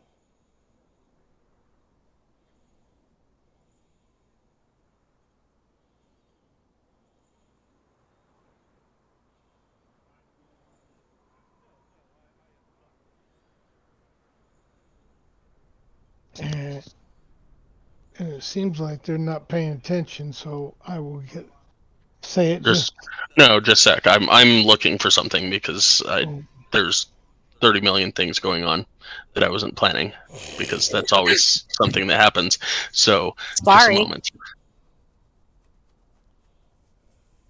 Sorry to throw a wrench in your cycle. No, you're not. Aren't you glad you're no longer my DM, White? Uh, Still my DM. So I can't really say that because there are times I do Uh, miss you. I thought of coming back one of these nights I got home. I was like, I should just log in and go, hello, it's Opal. I'm calling from wherever the fuck I am She'll miss the forest. to Mr. Forrest. My dad is dead. Come help. They actually just hit level 20. Oh, wow. yep. I had looked at what I would be like at level 20. I would have been a total badass. Yep. Especially since you didn't have to stay sorcerer the entire way. If you didn't want to. I mean, Yeah. Bo's character is level 17 cleric, 3 fighter. Sky is, what, a level 14 ranger and like 6 paladin or something like that. And then Rogar, Illiken's character is, it's like a 17 fighter, 3 paladin. 18 rune knight, 20 level 2 paladin. Yeah. So, and Yeah, I'll let a sorcerer. they could really use an arcane caster. I mean, they've got Lazem, but he's technically kind of a utility caster, not really a. Although he certainly likes to play it like a DPS. Vitrolic sphere. Oh god, that I don't miss. Is it all the math or just the fact that that was my go-to? The math. both. If I didn't have to worry about the math all the time, I wouldn't really care. Um, that and there's something else I don't miss, but I don't remember what it was at the moment. I would remember if you started up with this again, though, I'm All sure. I know is my character really wants to go and inspect this lottery pool. Make sure that there's actually several names in. Um. Well, at the moment you are at the House of Morning Lord. Um. I know that. And Well, you were busy, so I could yep. talk outside. So Arden, as you say this, give me a persuasion roll. Crossing my fingers. Another one of those. As usual, the commoner's stat blocks is probably gonna suck, but oh, never mind. I'm not even gonna fucking roll on that. Damn. Congratulations. There's 20. no way that they're going to meet that.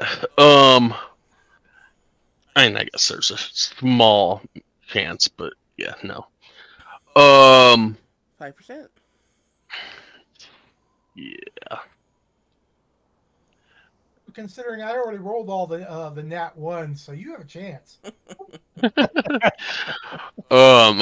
They look at you solemnly, nod their heads, and they walk out the door and shut it. I look out the slots of the see if they are leaving or if they're just staying around.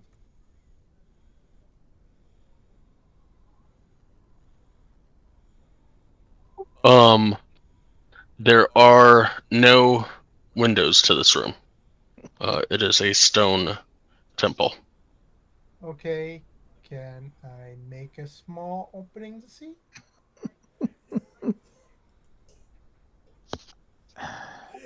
Are you're trying to do this stealthily? Telepathically, I'll tell him, you could just walk out and wail like you just lost your best friend. I think they would understand you crying. That's a little meta, but are you trying to do this stealthily? Yeah. Okay. Give me a stealth check.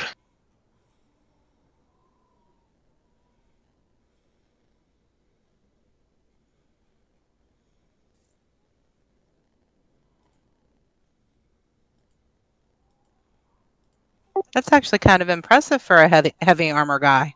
All right. They don't seem to notice you, and yes, all 6 of them are just out talking with themselves. It looks like the 2 that were originally inside are trying to convince the others that your friend is dead, and to leave them in their solitude.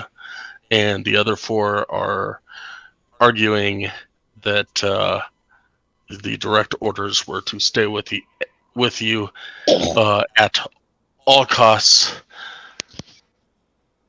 in case it's a ruse.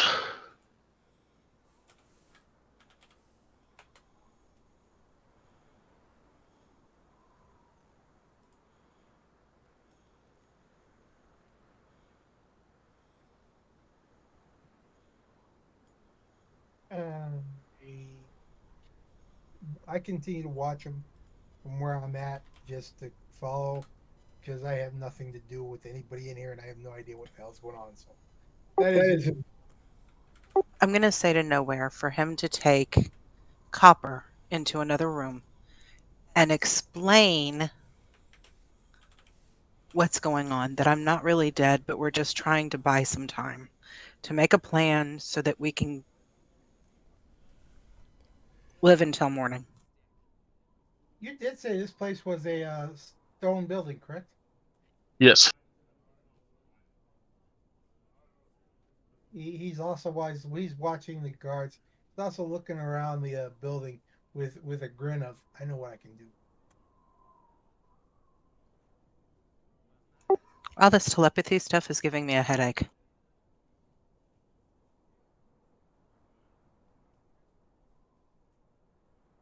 Okay, I'll step over to Copper and say, "Is there someplace we can talk?"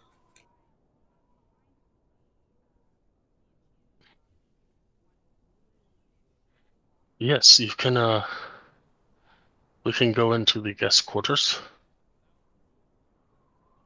Okay, please lead the way. And he will take you into a small, uh, nicely furnished room with 2 beds and a desk and a table. He lost his Russian accent. Yeah, I know. Yeah. Well, and I get to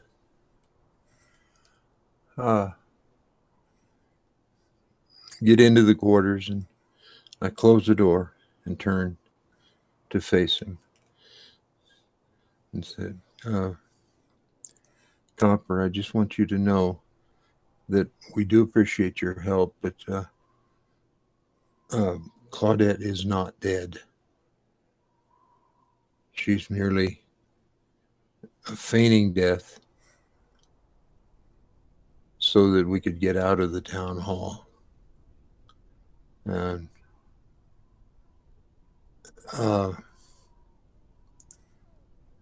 the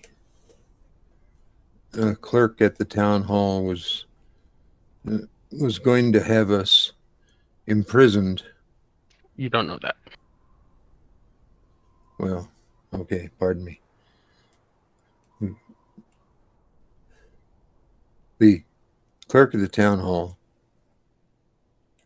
had called guards, and we assumed that she was going to imprison us or try to, so that we had to be here and participate in the lottery in the morning. We don't wish to do that. But we also don't wish to cause a whole lot of trouble either. So He will say, "That is very good that she is not perished.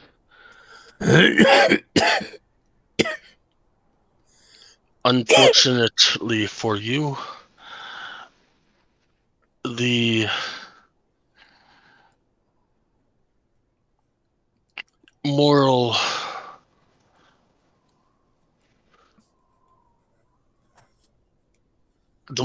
line of crossing is that there is around 1,000 person here in town.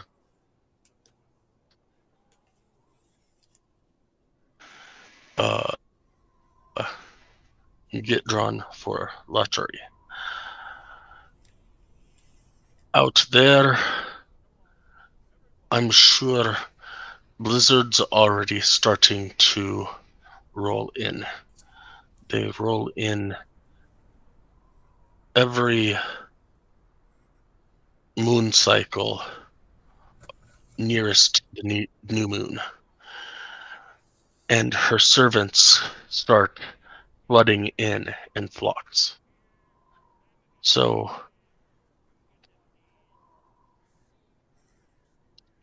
I will not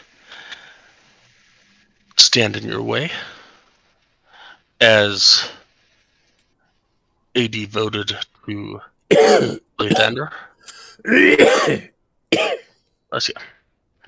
I will not stand in your way as a devoted to Lathander. I do not agree with these sacrifices. However, I would like to warn you that if you do somehow manage to get out of the town, you very well might die.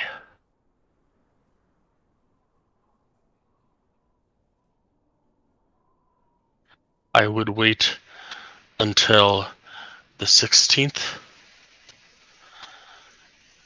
as the crest of the new moon passes, at which point the guards will go back to small amounts at each gate, and they will allow people to come and then go as they typically do.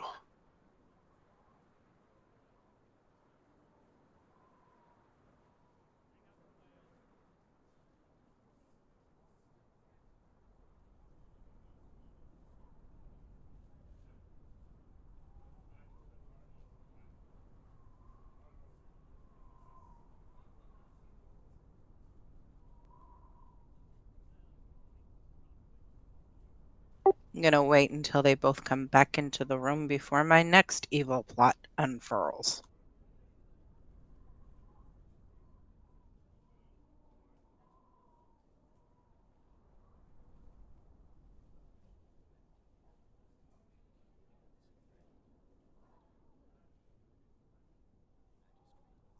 It's just that he said if we go out there now, we might die. That's what I was referring to.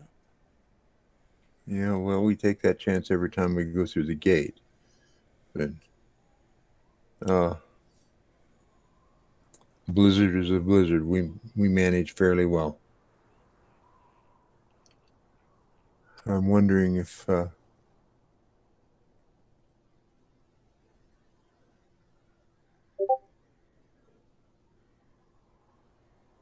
if there is some other way besides the main gates out of the city that we could take advantage of tonight. No, I'm wondering that aloud to Copper.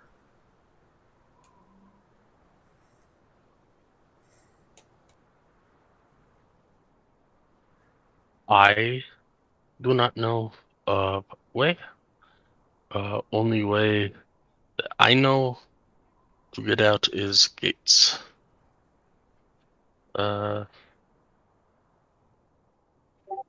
Possibly if you make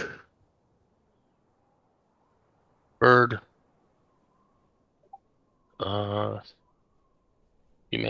you fly out.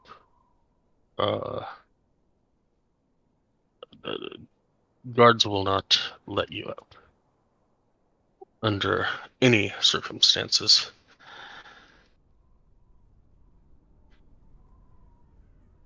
Even now, the group that's brought to you here may probably be still outside. They will not allow burial to take place until new moon has passed.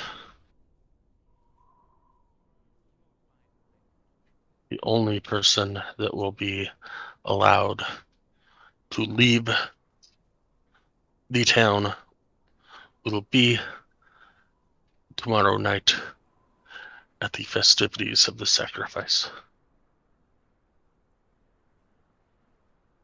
And that person will leave in regular clothes.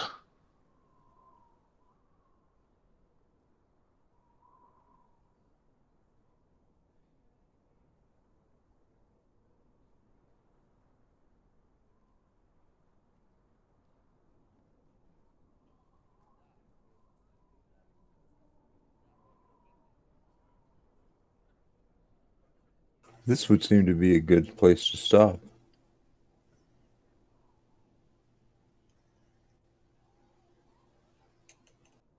Yeah, if that's all you guys are going to do, the only thing I was going to do was telepathically try to talk to Nishan to let her know that I'm not really dead. We're just trying to buy time until the sacrifice tomorrow. Okay, prepares to catch the Sean when she hears this voice. I'm not there. That's out of character, but I can see now. I'm not really dead. Oh my god, drop. Well, we could also get Celestine to tell her, or Celestine could try to say a prayer and I could pretend to wake up.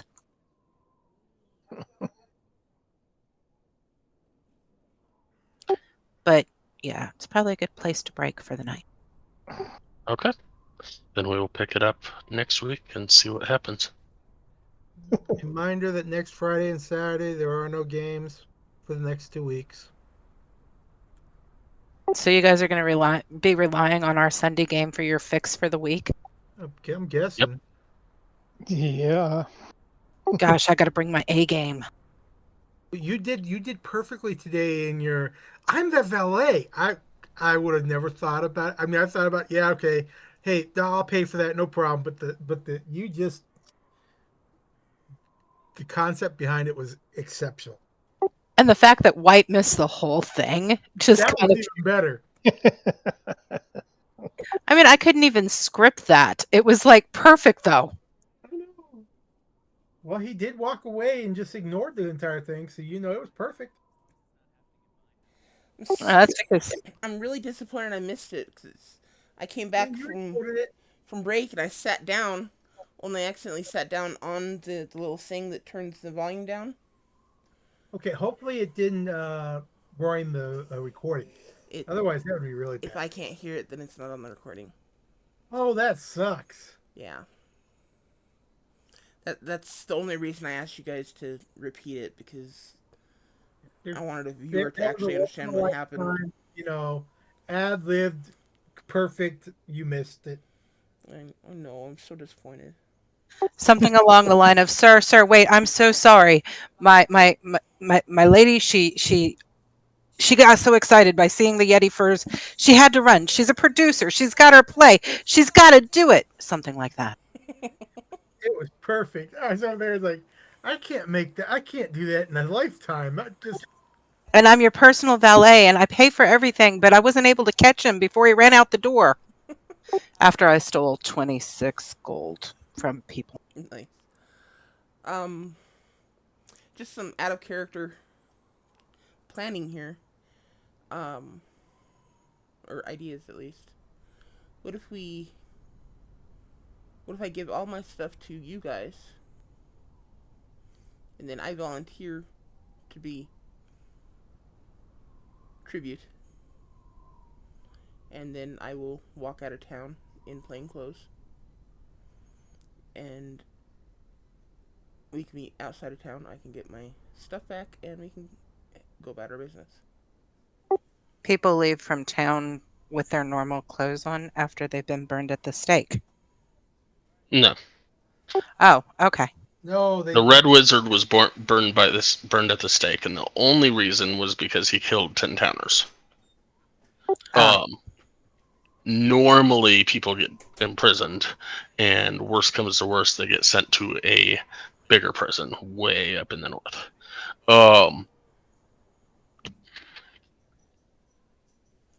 The sacrifices leave. They're stripped of their armor and weapons if they're adventurers. If they're not adventurers and normal town people, they're stripped of their any keepsakes or whatnot. They're given basically a set of plain clothes, not winter clothing, and they are sent out the gate to face Oral's wrath. How And thick is the gate? Or how thick is the wall? There's a question I had. I would say, in normal terms, think of big telephone poles, like not the normal 18-inch ones, maybe like 24-inch telephone poles, set side by side by side by side, So it's all the not way around the complex. concrete. What's that? It is not concrete, or No. They don't have that much stone. okay. I was. My guy's been thinking about how to get out, type of thing. So I've succumbed to the fact that we're going to stay the night here.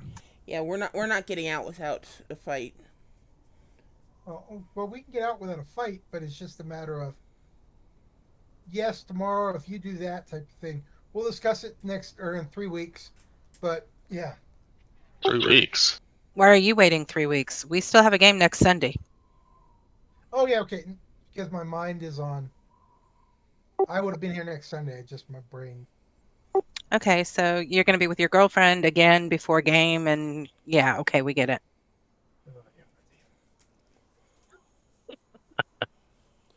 I don't know. Does no one like my idea? Yeah, I like your idea. I like it. I just this is all out of character, so it's one of those where I like living it when we play it. Yeah, I don't think we're going to get out of town without a fight tonight.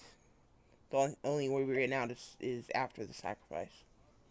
I just got to find a way to calmly tell Nishon that I'm alive. Maybe I'll leave that up to you next week. But hey, we got rid of the guards. Way to go, Arden. Right? Yeah. It's all because I rolled all them stupid ones. I'm just saying. Yeah. And when I'm a little bit more perceptive, I might ask you about your ticks. Ow! All right, guys, I've got to go make dinner. I'll talk to y'all next week. All right. See you next week. Bye, Opal. Yeah. See you next Sunday, everybody. Yep. Dad's